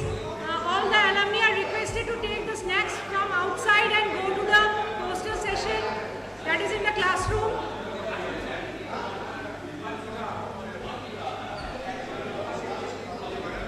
Sir, সবাইকে নিয়ে একটু বাইরে track.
বিশ্বাস যে আমাদের কেমিক্যাল টেকনোলজি সবসময় ভালোই থাকে, কেমিক্যাল টেকনোলজি সবসময় ভালো থাকে, আনন্দে থাকে এবং উদ্যমে থাকে এবং থাকে ফুল অফ এনার্জি নিয়ে। আর সেই এনার্জির ওপর ভিত্তি করেই আমাদের প্রতি বছরের এই অনুষ্ঠান ফিরে দেখা। আজকের দিনে আমরা ফিরে দেখি, আজকের দিনে পুরাতনীদের সাথে প্রাক্তনীদের সাথে নতুনের এক মেলবন্ধন ঘটে, এক যোগসূত্র তৈরি হয়, সাক্ষাৎ হয় পুরাতনের সাথে নূতনের। আমাদের প্রতি বছর আমাদের রিউনিয়ন আয়োজন করা সম্ভব হয় না, তো তার জন্য প্রত্যেক বছর আমাদের এই অনুষ্ঠান অ্যালামনি মিট ফিরে দেখা। মূল অনুষ্ঠানে যাওয়ার আগে আমরা পরিচয় পর্বটা সেরে নিই। আজকে সঞ্চালনায় আমি দেবযানী, আর আমার সাথে আর আমি তনয়। আমাদের মানে কোনো ভুল ত্রুটি যদি হয় তাহলে নিজ গুণে ক্ষমা করে দেবেন, সেটা প্রথমেই বলে রাখছি। আজ এত আনন্দ আয়োজন সবকিছুর মাঝখানে আমরা একজনের অনুপস্থিতি খুব ভালোভাবে বুঝতে পারছি। তিনি হলেন আমাদের মহুয়া ম্যাম, আমাদের সকলের প্রিয় মহুয়া ম্যাম। আমরা বিশ্বাস করি তিনি সবসময় আমাদের অন্তরে থাকবেন এবং তিনি আমাদের অন্তরেই আছেন। আচ্ছা, এবার মূল অনুষ্ঠানে প্রবেশ করার পালা। মূল অনুষ্ঠানে যাওয়ার আগে আমি শ্যামা প্রসাদ চ্যাটার্জি স্যারকে ডেকে নিচ্ছি, 1971 অ্যালামনি ব্যাচ। শ্যামা প্রসাদ চ্যাটার্জি স্যারকে আমি ডেকে নিচ্ছি স্যার কিছু বলার জন্য, এবং স্যার আমাদের আজকের অনুষ্ঠানটি উদ্বোধন করবে এবং তার সাথে উনি ইনস্ট্রুমেন্টও মানে বাজিয়ে আমাদেরকে শোনাবেন। তো স্যারকে আমি আহ্বান করছি, স্যার আপনি মঞ্চে চলে আসুন।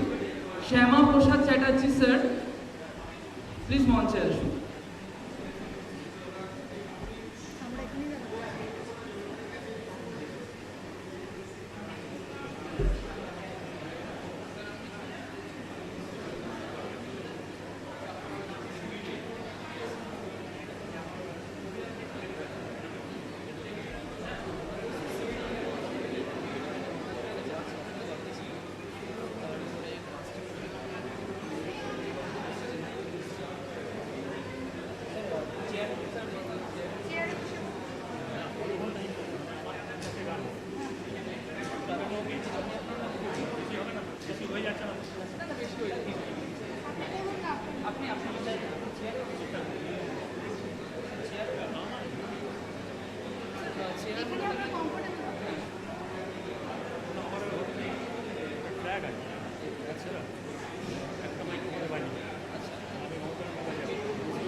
মিউজিকের জায়গাটা একটু স্যারকে জিজ্ঞেস করতে পারেন।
এবার তুমি বলো।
আমার আন্তরিক স্বাগত। আর আজকে আমি ব্যক্তিগতভাবে উপস্থিত হতে পেরে আমি খুব নিজেকে খুব সৌভাগ্যবান মনে করছি। কেন এই অ্যাকাডেমিক ডিপার্টমেন্ট এমন একটি ডিপার্টমেন্ট যে এটি আমাদের জীবনে চলার পথে সম্পূর্ণভাবে সহায়তা করে গেছেন, এবং আমি আমাদের সকলেই যারা এখন এখানে পড়ছেন বা যারা কর্মীয় আছেন তাদের আমি সকলে শুভেচ্ছা ও শুভকামনা আমি জানাই, যাতে করে আমাদের সর্বাঙ্গীন উন্নতি হয় এবং আমরা সবার জন্যে বিরাট উন্নতি আপনারা সকলেই যেন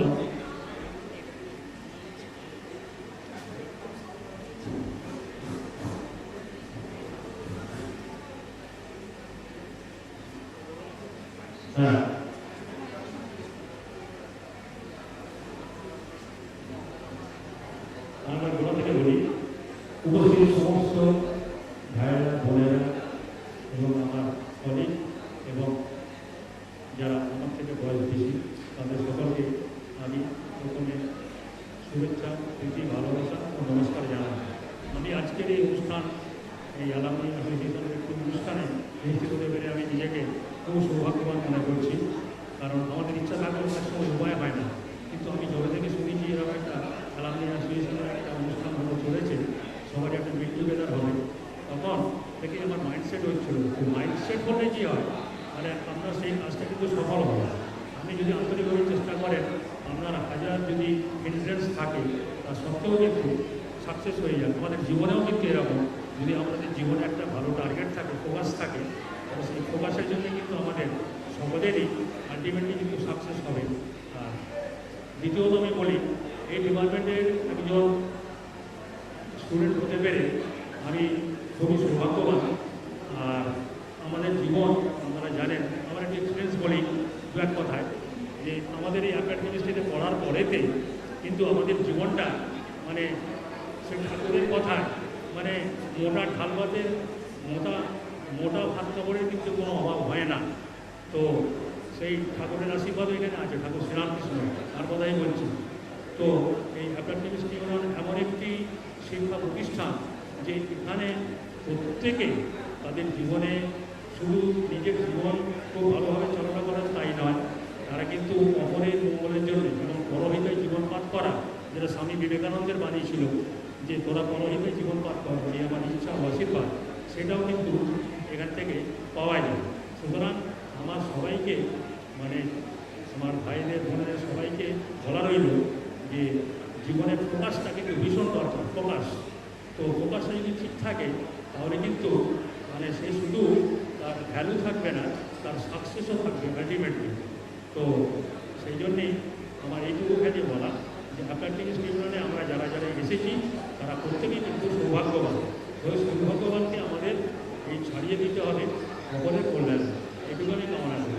আর আজকে আমাকে প্রথমে ডেকে নেওয়া হয়েছে, আমি কিন্তু এমনি টুকটাক পারফর্ম যে করি না তা নয়, আমি একটু ওই মমতার গান প্যাপও বাজাই, কিন্তু আমি আমার বন্ধুকে বলেছিলাম, সৌজি আমার বন্ধু, আর সুব্রত আমার পরের ব্যাচ, সুব্রত ঘোষ আমার, তো এরা আমাকে বললো যে একটু পারফর্ম করতে হবে, একটু বাজাতে হবে। তো আমি ঠিক আছে, আমি বললাম যে ঠিক আছে একটু বাজাই। তো এখানে যারা উপস্থিত আছে যদি কারো কোনোরকম একটু ভালো লাগে তো সেটাই আমার গ্রেটেস্ট স্যাটিসফ্যাকশন। সুতরাং একটু চুপ করে শুনতে হবে। মমতার গানটা এমন জিনিস সকলেই জানেন যে একটু গোলমাল হলে বা কোনো ডিস্টার্ব হলে এই মমতার গানের বাজনা কিন্তু কেটে যায়। কেমন, আমি ট্র্যাক দু একটা এনেছি, আমি ট্র্যাক চালিয়ে একটু বাজাবার চেষ্টা করবো। এখানে যেহেতু মিউজিক্যাল হ্যান্ডস নেই সেই জন্য আমাকে ট্র্যাকে বাজাতে হবে। আমি যদি সোলো বাজাতে পারতাম, কিন্তু সোলো থেকে ট্র্যাকে যদি সেট হয়ে যায় আমি চেষ্টা করছি দু চারটে গান বাজাবো, দু একটা হিন্দি থাকবে। আর প্রথমে আমার মনে হয় যাকে দিয়ে গান শুরু হয় আর যাকে দিয়ে গান শেষ হয় তিনি হচ্ছেন রবীন্দ্রনাথ ঠাকুর। তো আমি প্রথমে চেষ্টা করছি একটা রবীন্দ্রনাথ ঠাকুরের গান দিয়ে আমার এই অনুষ্ঠানটি শুরু করব।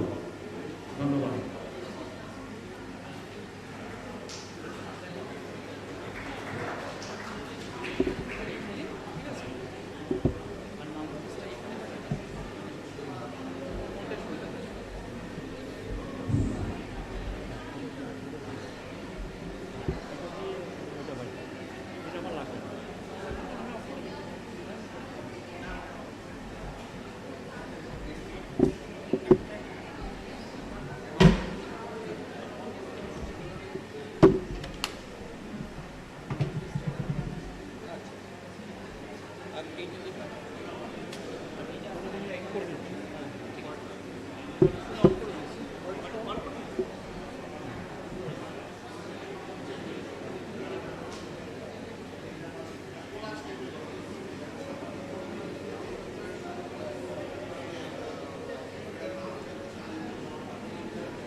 আউটপুট এই দিকে তো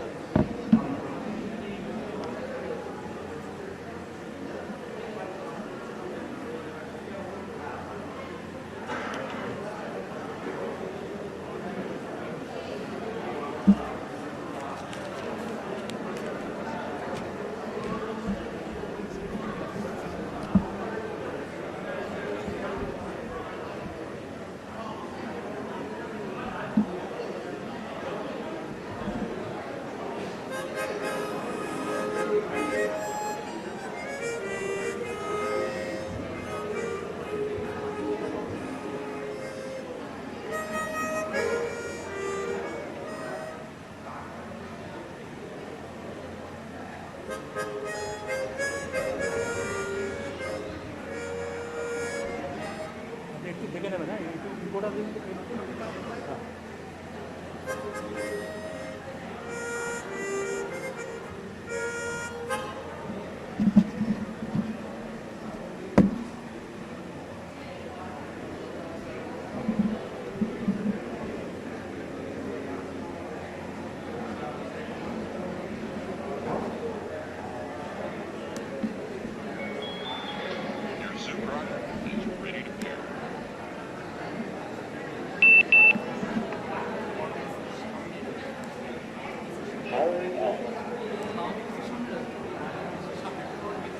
বলছি যে কলেজের সামনে একদম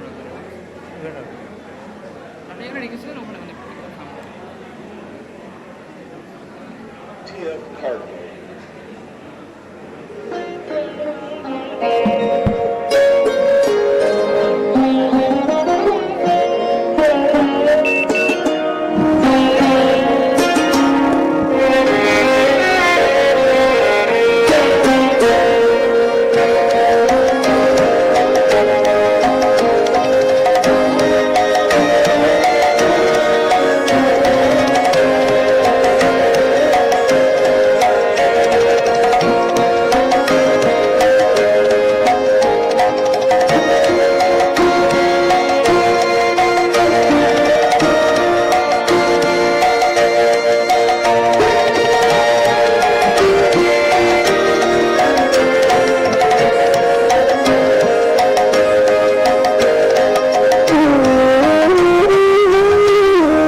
আচ্ছা ট্র্যাকের সাউন্ড কি বেশি হয়ে যাচ্ছে আমাদের ওখানের থেকে?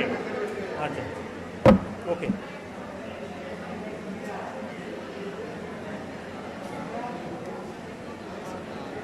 আরেকটা রিকোয়েস্ট করছি না আমি ওটা অ্যাডজাস্ট করার চেষ্টা করবো আচ্ছা বেটার আমি ট্র্যাকটা কমিয়ে দিচ্ছি। আচ্ছা ঠিক আছে, আপনি এটা কমিয়ে আর একটা করবেন, হ্যাঁ মানে আমাদের টাইম একটু কম তাই জন্য। হ্যাঁ ঠিক আছে, আর জাস্ট একটা।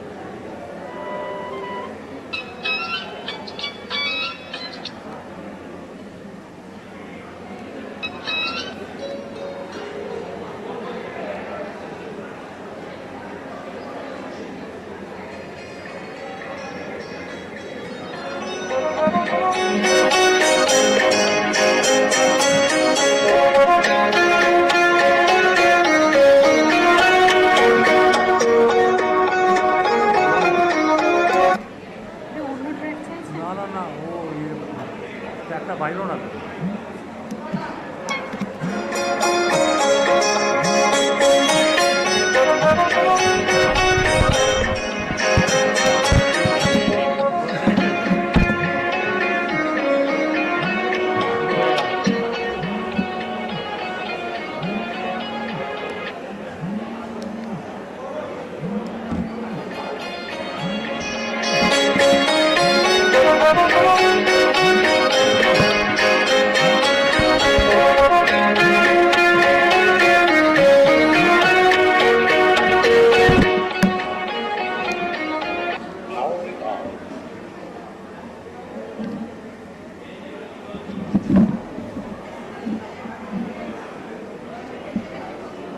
একেবারে বাজিয়ে দিচ্ছিলাম, ঠিক আছে?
আর কি একটা হবে নাকি আমি নামবো?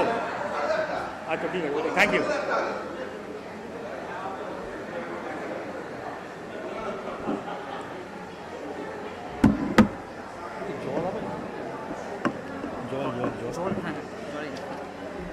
এটা খোলা আছে যে এই জুতোটা খোলা আছে।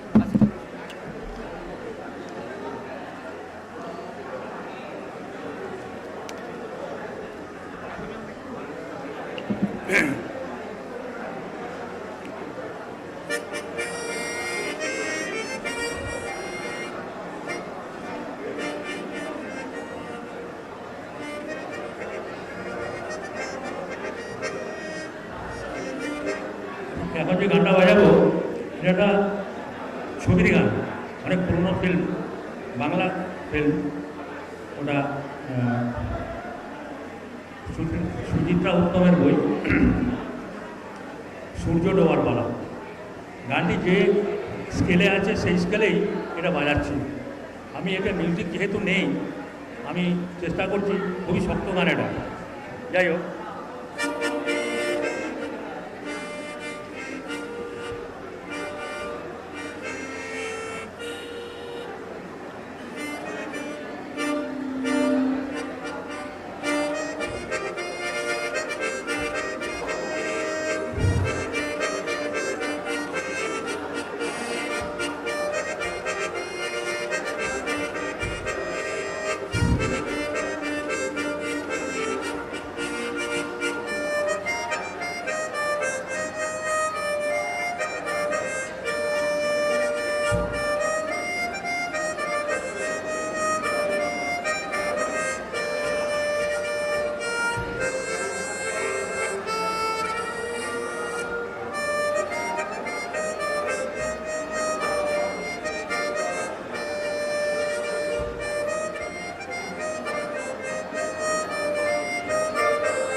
থেকে এত সুন্দর একটা মুহূর্তে সাক্ষী থাকলাম আমরা। আচ্ছা, অনেক তো ইনস্ট্রুমেন্ট হলো, এবার একটু আবৃত্তি শোনার পালা। তা আমি মঞ্চে দেখে নিচ্ছি অলোক দাশগুপ্ত মহাশয়কে আবৃত্তি পরিবেশনের জন্য।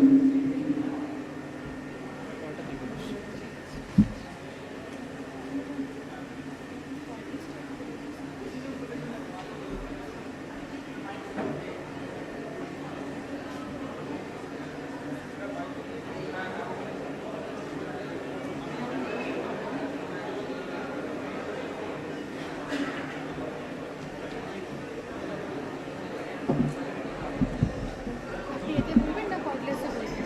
এইটাতেই বলবো।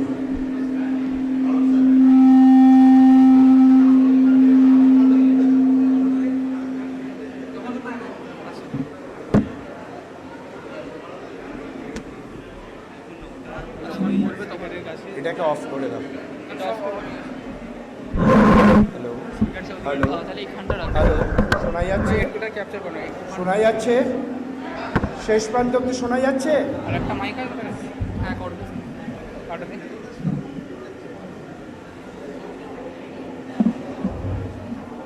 প্রথমেই আমি আমার শ্রদ্ধা, প্রীতি, ভালোবাসা যথাযথভাবে যখন বলবে তখন বরিষ্ঠ, সমবয়স্ক, বয়স্কা এবং অনুজদের আমি জানাই আমার আন্তরিক ভালোবাসা। আজ এই কবিতা বলার আগে আমি দুটো চারটে কথা বলবো, বেশি সময় নেই, অনেক ভেবেছিলাম, কিন্তু তার আগে একটু বলি কবিতা কেন লিখব, কবিতা কেন লিখি, কবিতা কি আমাদের উপকার করে। আপনাদের বলবো যারা অনুজ আছে, কবিতা বা কোনো শিল্প দিয়ে নিশ্চয়ই করতে পারো। কবিতাকে কেন, তোমার আনন্দ, দুঃখ, তোমার কষ্ট, সমস্ত কিছু তুমি এক্সপ্রেস করতে পারবে এই কবিতার মধ্যে দিয়ে, যা দিয়ে তোমার ভার শরীর থেকে নেমে যাবে। আজ আমি একজন টেকনোলজিস্ট হয়ে কিন্তু আমি কবিতার মধ্যে এমনভাবে ডুব দিয়েছি গলা অবধি, আমি ভুলে গেছি আমি টেকনোলজিস্ট। আমি এখন শুধুমাত্র কবিতা মধ্যে বসে থাকি, কবিতাকে স্নান করি, কবিতাকে নিয়ে ঘুমোই, রাত্রি 3টে 2:30টার সময় অবধি কবিতা লিখি, কারণ কবিতা আমার সব কিছু, এবং কবিতাকে মেখে আমি ভাত দিয়ে খাই। এই কারণেই বলছি যে কবিতাটা কত আপনি বুঝতে পারবেন। প্রথমে আমি একটি ছোট্ট কবিতা বলছি, এখন না, পরের টাইম। যাদবপুরে যে ঘটনা স্বপ্নদেবের ঘটে গেল আমাকে ভীষণভাবে নাড়িয়েছে। তার কারণ আমার মেয়ে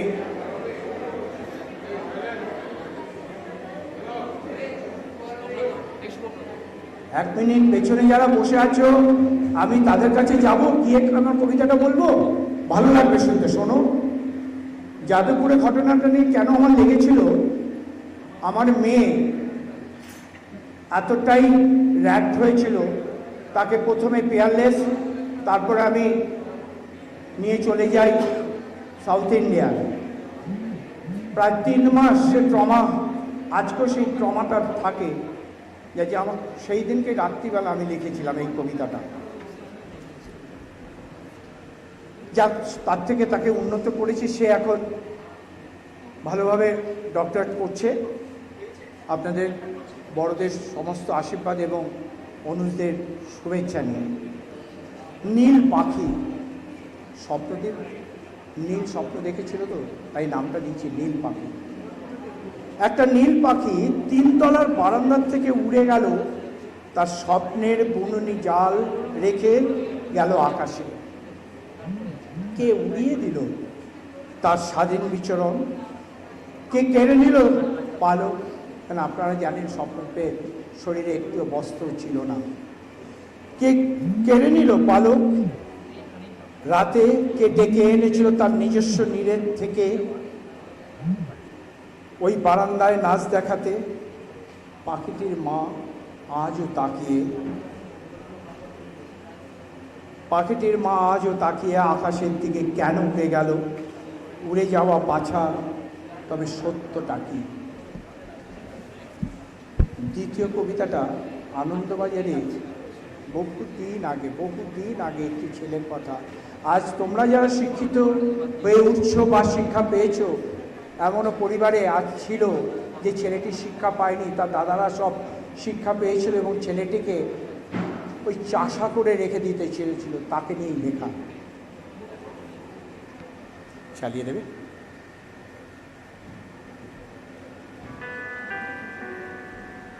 শোনা যাচ্ছে?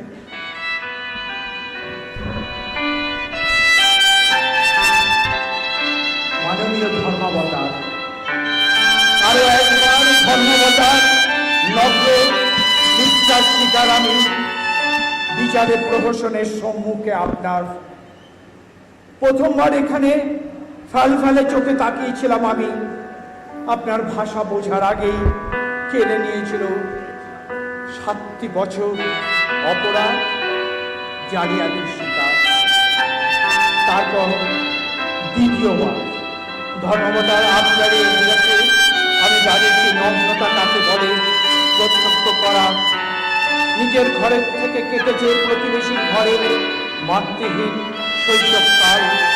স্কুলের গণ্ডি হয়নি দেখার সৌভাগ্য। সহধর্মের প্রখর বুদ্ধির কৌশলতায় দায়িত্ব ছিল একমাত্র বন্ধু।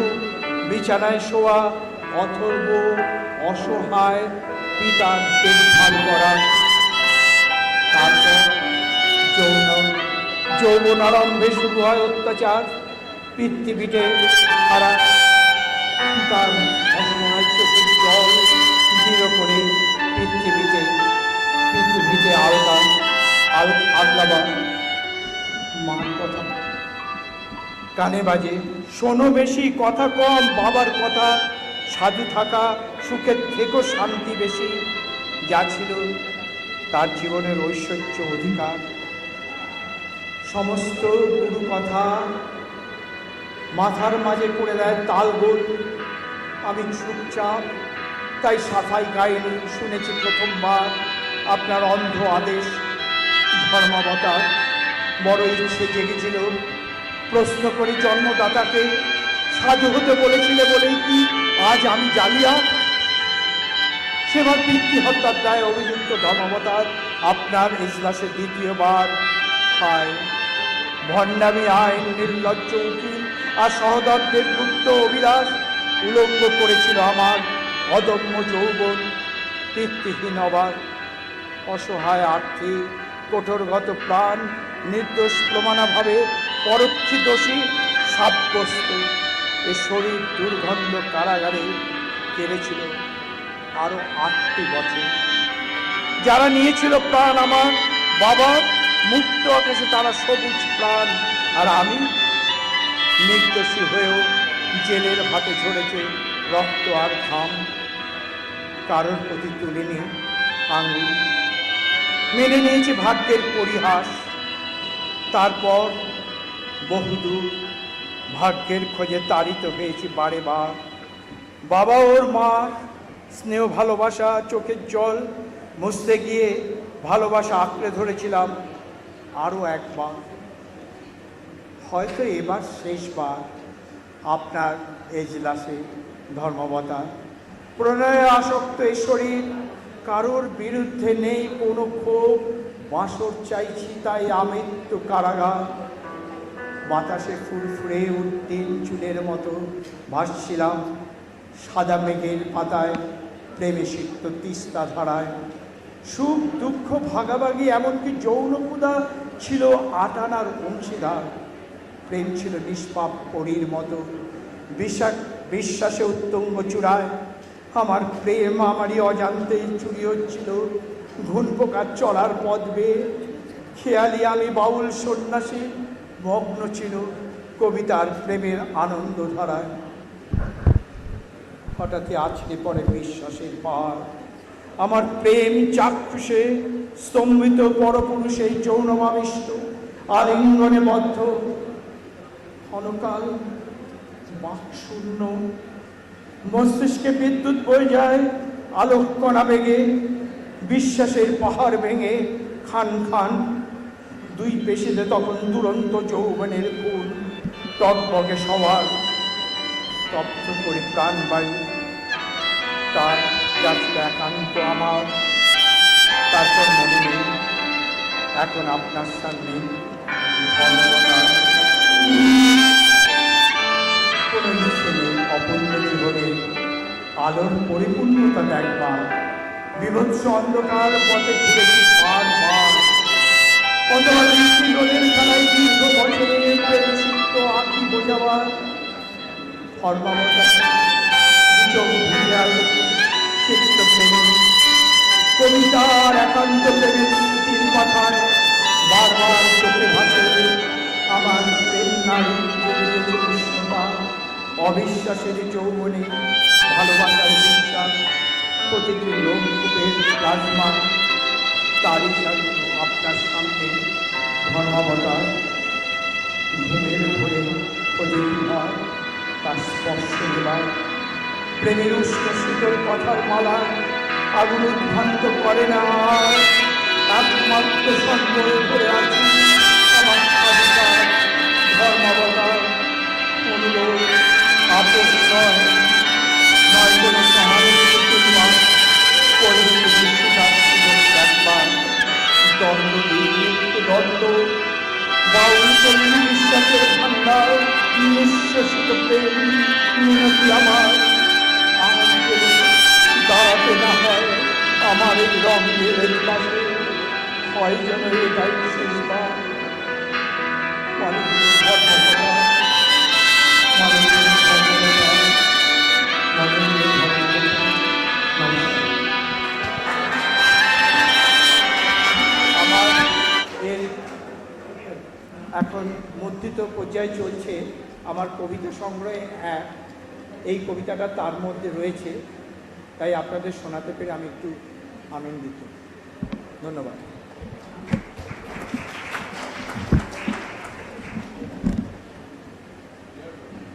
আমাদের সকলের আশা করি খুব ভালো লাগলো এই আবৃত্তিটা। আপনাকে অসংখ্য ধন্যবাদ জানাই আমাদের এত সুন্দর একটা আবৃত্তি শোনানোর জন্য। এরপর আসছেন অতনু স্যার, তিনিও আবৃত্তি পরিবেশন করবেন।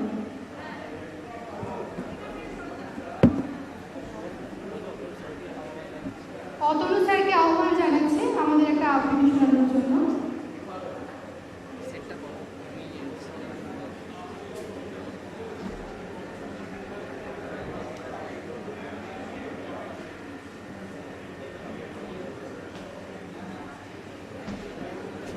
কর্ডলেসে বলবেন না এটাতে বলবেন কর্ডলেসে না এটা চালু আছে? হ্যাঁ চালু আছে। ঠিক আছে, যে কোনো একটা।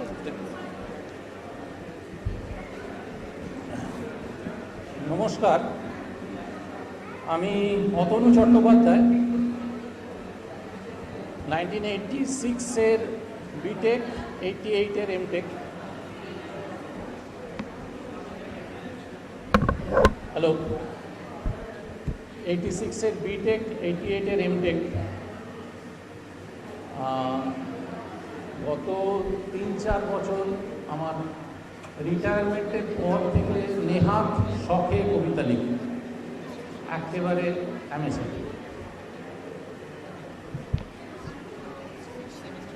আজকে উপস্থিত শিক্ষক শিক্ষিকা এবং আমার সিনিয়রদের প্রণাম জানাই, ছাত্রছাত্রীদের এবং বন্ধুদের ভালোবাসা এবং শ্রদ্ধা জানাই।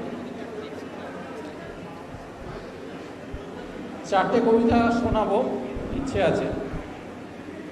প্রথম কবিতা, প্রিয় বান্ধবী। প্রিয় বান্ধবী, এখনো আমার মনে জেগে আছে পুরনো দিনের সোনালি ছবি।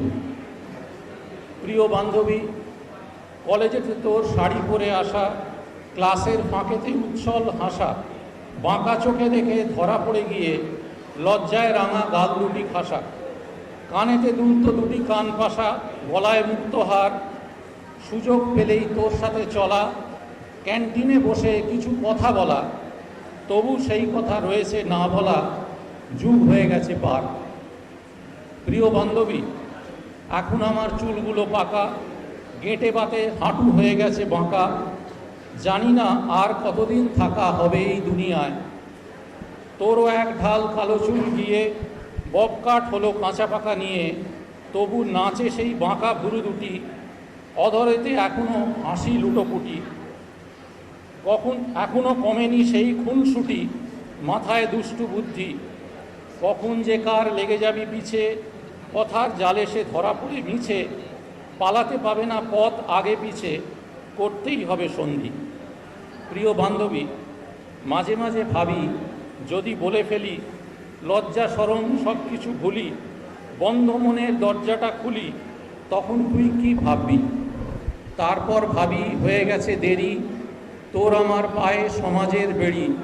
এখনো তো বেঁচে আমার শাশুড়ি, যদিও নেই কো বউটা। তবু আমাদের ছেলে মেয়ে আছে, যদি তারা কেউ ধরে ফেলে পাছে, লুকিয়ে চুরিয়ে যাই তোর কাছে, ডায়েরিতে লিখেই কাঁপবি। প্রিয় বান্ধবী, তার চেয়ে থাক ওসব ভাবনা, এ জীবন আছে যেমন যাক না, কবিতা লিখেই সময় যাক না, না বলা কথাটি মনের গোপন কুঠুরিতে তোলা থাক। প্রিয় বান্ধবী, কিছু কিছু ব্যথা হয় বড় প্রিয়, বুকের গভীরে ঢেকে রেখে দিও। চলে যাবে যবে সাথে করে নিও, ফিরে এসো সাথে নিয়ে। মোহনার ধারে ঠিক দেখা হবে, ব্যথা রবে মনে আঁখি কথা কবে, আত্মার সাথে মিশে গিয়ে রবে গত জন্মের ছবি। প্রিয় বান্ধবী।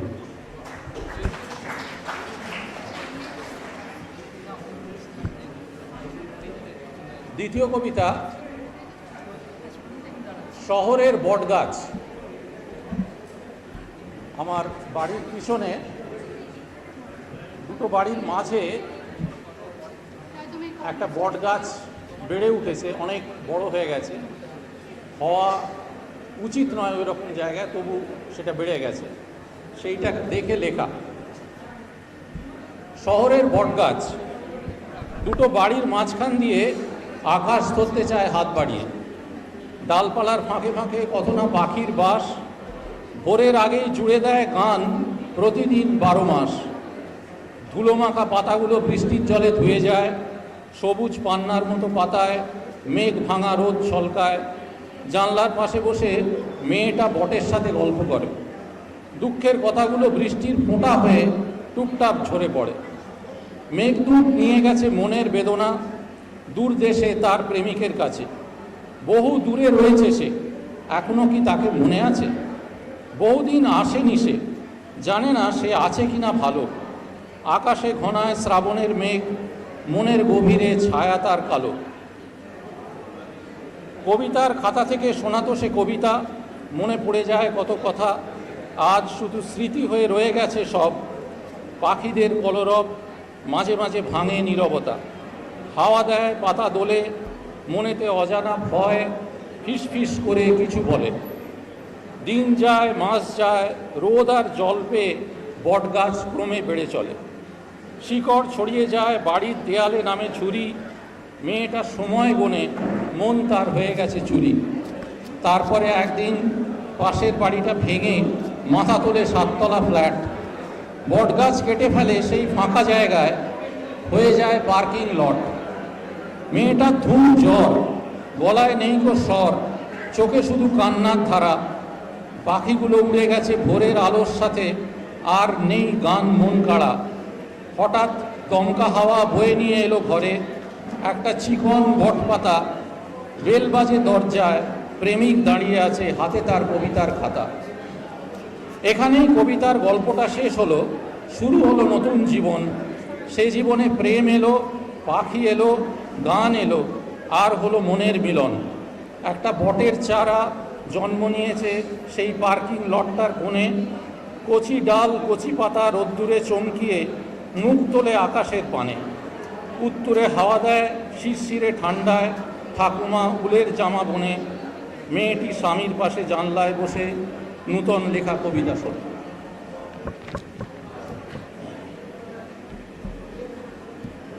একটু পিছন দিক থেকে ফিডব্যাক আসে, পিছনে একটু কথাটা কম হলে ভালো হয়।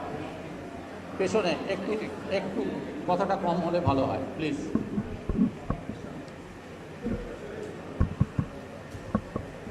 শুনতে অসুবিধা হচ্ছে কি? শুনতে কোনো অসুবিধা নেই? তৃতীয় কবিতাটা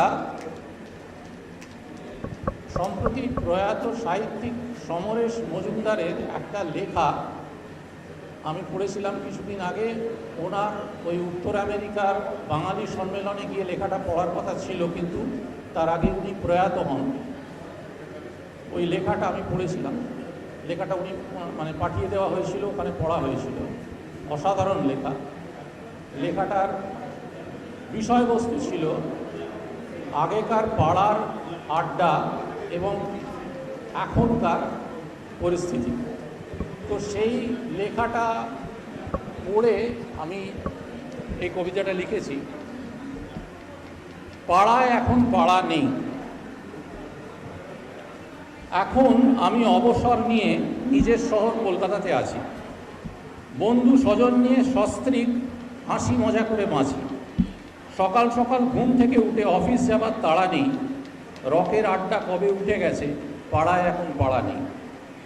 4টি দশক আগে মনে পড়ে তখন কলেজে পড়তাম। সন্ধ্যায় সব বন্ধুরা মিলে রকে আড্ডাটা মারতাম। রাজনীতি থেকে খেলাধুলো সব নিয়ে আলোচনা চলতো। টেবিল বাজিয়ে বন্ধু শুভ্র নজরুল গীতি গাইত। সিগারেট ফোঁকা বন্ধুরা সব ওর কাউন্টার চাইতো। হইচই হলে বাড়ির মালিক জেঠু চিৎকার করত। কেষ্টদা এসে মাটির ভাঁড়েতে কাটিং বাড়িয়ে ধরত। পড়াশোনার আড্ডা মিশিয়ে দিনগুলো বেশ কাটত। সন্ধ্যাবেলায় ঝালমুড়িওয়ালা পাড়ায় পাড়ায় হাঁটত। এখন চলে না মোড়ে মোড়ে আর হাতে চাপ দেওয়া টিউবওয়েল। পুরনো দালান বাড়ি ভেঙে ফেলে মাথা তোলে নয়া বহুতল। বাজার সরিয়ে এসে গেছে মল। ছোট দোকানিরা গেল কই। ঝাঁ চকচকে বিভাগীয় স্টোরে মাস হিসাবের খাতাটা নেই। বহুতলে থাকা রোবটেরা সব কম্পিউটারে ব্যস্ত।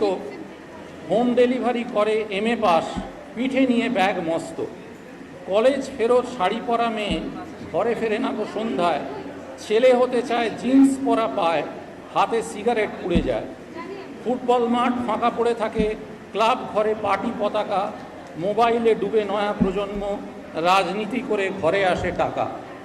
লাইব্রেরি ঘরে তালা পড়ে গেছে, ক্লাব ঘরে কারো সাড়া নেই। পেরিয়ে এসেছি 5টা দশক, পাড়ায় এখন পাড়া নেই। তবুও আমরা কটা বুড়ো আজও পাড়ার মোড়ে দিই আড্ডা। পুরনো দিনের কথা মনে পড়ে, হতো কত হাসি ঠাট্টা।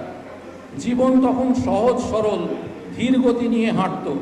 চাকরি পাওয়ার আশায় ছেলেরা রাত জেগে জেগে খাটত। এখন চাকরি বিকোয়ে টাকায় যে যেমন পারে কিনতে। হয় দাদা নয় কাকা ধরে নাও, খোঁজ নিলে পাবে চিনতে। যেখানেই যাও যা করিতে চাও, রাজনীতি থেকে ছাড়া নেই। জীবন এখন অন্যরকম, পাড়ায় এখন পাড়া নেই। ভালো ভালো ছেলে গিয়েছে বিদেশে, মেলেনি চাকরি এদেশে। কোম্পানিগুলো বন্ধ হয়েছে, নেতারা আছেন আয়েসে। ভোট আসে আর ভোট চলে যায়, পাল্টায় না তো ছবিটা। যুবকেরা সব বুড়ো হয়ে যায়, খালি পেটে লেখে কবিতা। অঞ্জনদার ফোন বেজে যায়, বেলা বোসের কোনো সাড়া নেই। বেলা বোস থাকে অন্য পাড়ায়, পাড়ায় এখন পাড়া। শেষ কবিতা।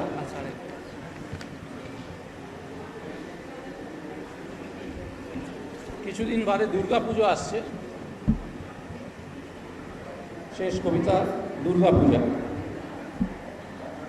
স্বর্গ যখন উঠেছিল কেঁপে অসুরের রণহুঙ্কারে, ব্রহ্মার কাছে গিয়ে দেবতারা করুণ আরতি জানালেন তারে।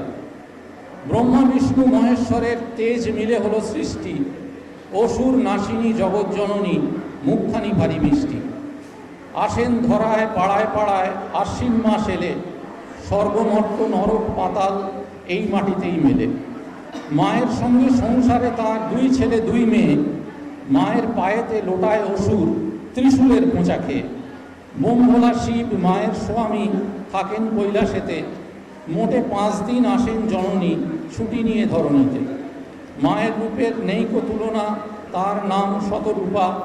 দুর্গা লক্ষ্মী মহাকালী রূপে হন তিনি প্রকটিতা। মা আসেন ঘরে প্রতিটি বছরে, সকলে প্রতীক্ষায়। আমরা সবাই হাসি মুখে মাতি আনন্দ বন্যায়। ধনী দরিদ্র সকলের কাছে তিনিই হলেন মা। মনের ইচ্ছা নিবেদন করি, জানি বৃথা হবে না। দশমীতে মাকে জানাই বিদায় সিঁদুরে ও সন্দেশে, ফিরে যান উমা মাটির প্রতিমা গঙ্গার জলে মেশে। বছর বছর এসো মা জননী আমরা করি অপেক্ষা, অসুর নাশিনী মধুর হাসিনী সন্তানে করো রক্ষা। তোমার চরণে অঞ্জলি দেব ঘৃণা ভয় রাগ লজ্জা, এসো ধরাধামে তরাও অধমে শিউলি পেতেছে শয্যা। তোমার আশিসে মুছে যাক গ্লানি, বন্ধ হোক মা সব হানাহানি, দুর্গা নামেতে দুঃখ হারিণী ত্রিনয়নী মা দশভুজে।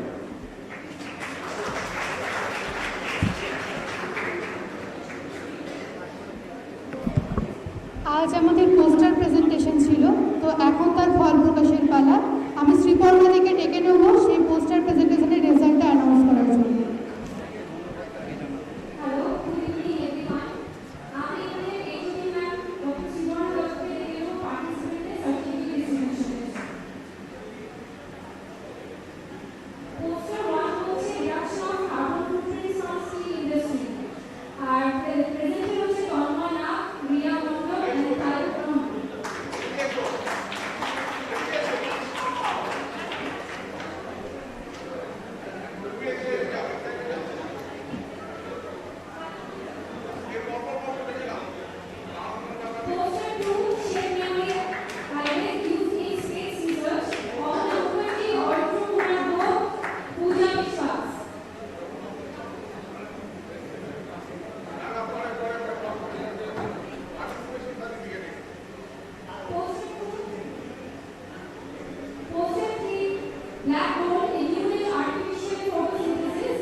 Second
শ্রেয়সীকে আহ্বান করছি মঞ্চে আসার জন্য।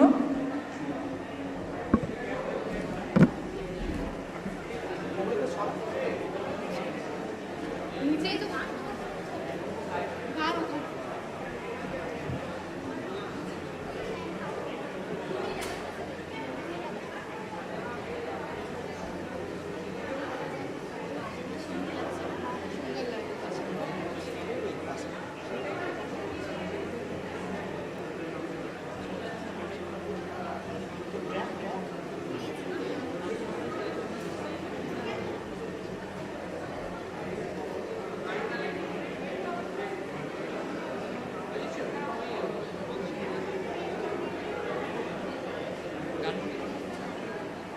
গানটা চালিয়ে দেবে, ঠিক আছে?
অসংখ্য ধন্যবাদ শ্রেয়সীকে। এবার সঙ্গীত পরিবেশনার জন্য ডেকে নিচ্ছি সৃজিতা সরকার, ত্রিপর্ণা মণ্ডল এবং রিয়া মণ্ডলকে।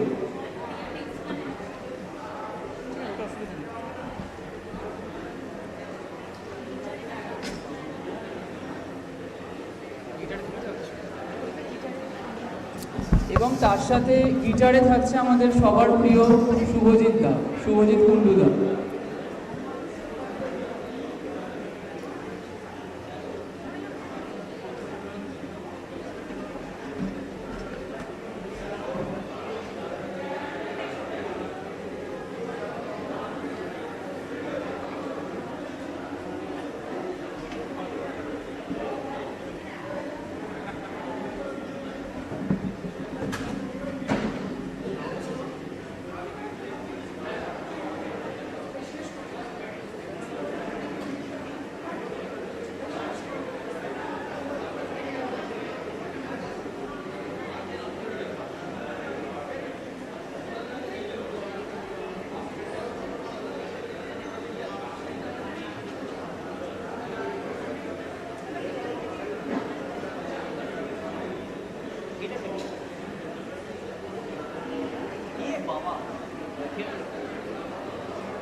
সাউন্ড অফ করতে বলছিলেন। হ্যাঁ করেছি।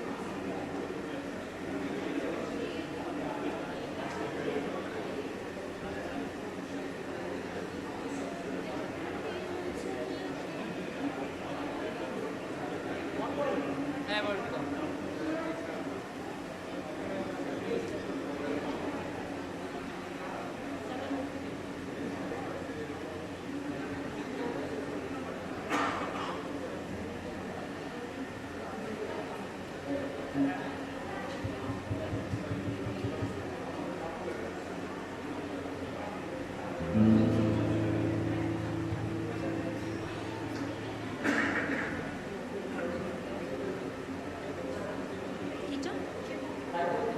আচ্ছা আচ্ছা বুঝেছি বুঝেছি।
আড্ডাটা আজ আর নেই, আজ আর নেই। কোথায় হারিয়ে গেল সোনালি বিকেলগুলো সেই আজ আর নেই। একটা টেবিলে 3-4 ঘন্টা 4 মিনারে ছুটে চলতো, কখনো বিষ্ণুদে কখনো যামিনীরা এই নিয়ে তর্কটা চলতো। রোদ ঝড় বৃষ্টিতে যেখানে যে থাকুক কাজ সেরে ঠিক এসে জুটতাম। 4 থেকে শুরু করে জমিয়ে আড্ডা মে 7:30টায় ঠিক উঠতাম। কফি হাউসে সেই আড্ডাটা আজ আর নেই, আজ আর নেই। কোথায় হারিয়ে গেল সোনালি বিকেলগুলো সেই আজ আর নেই।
इन लोगों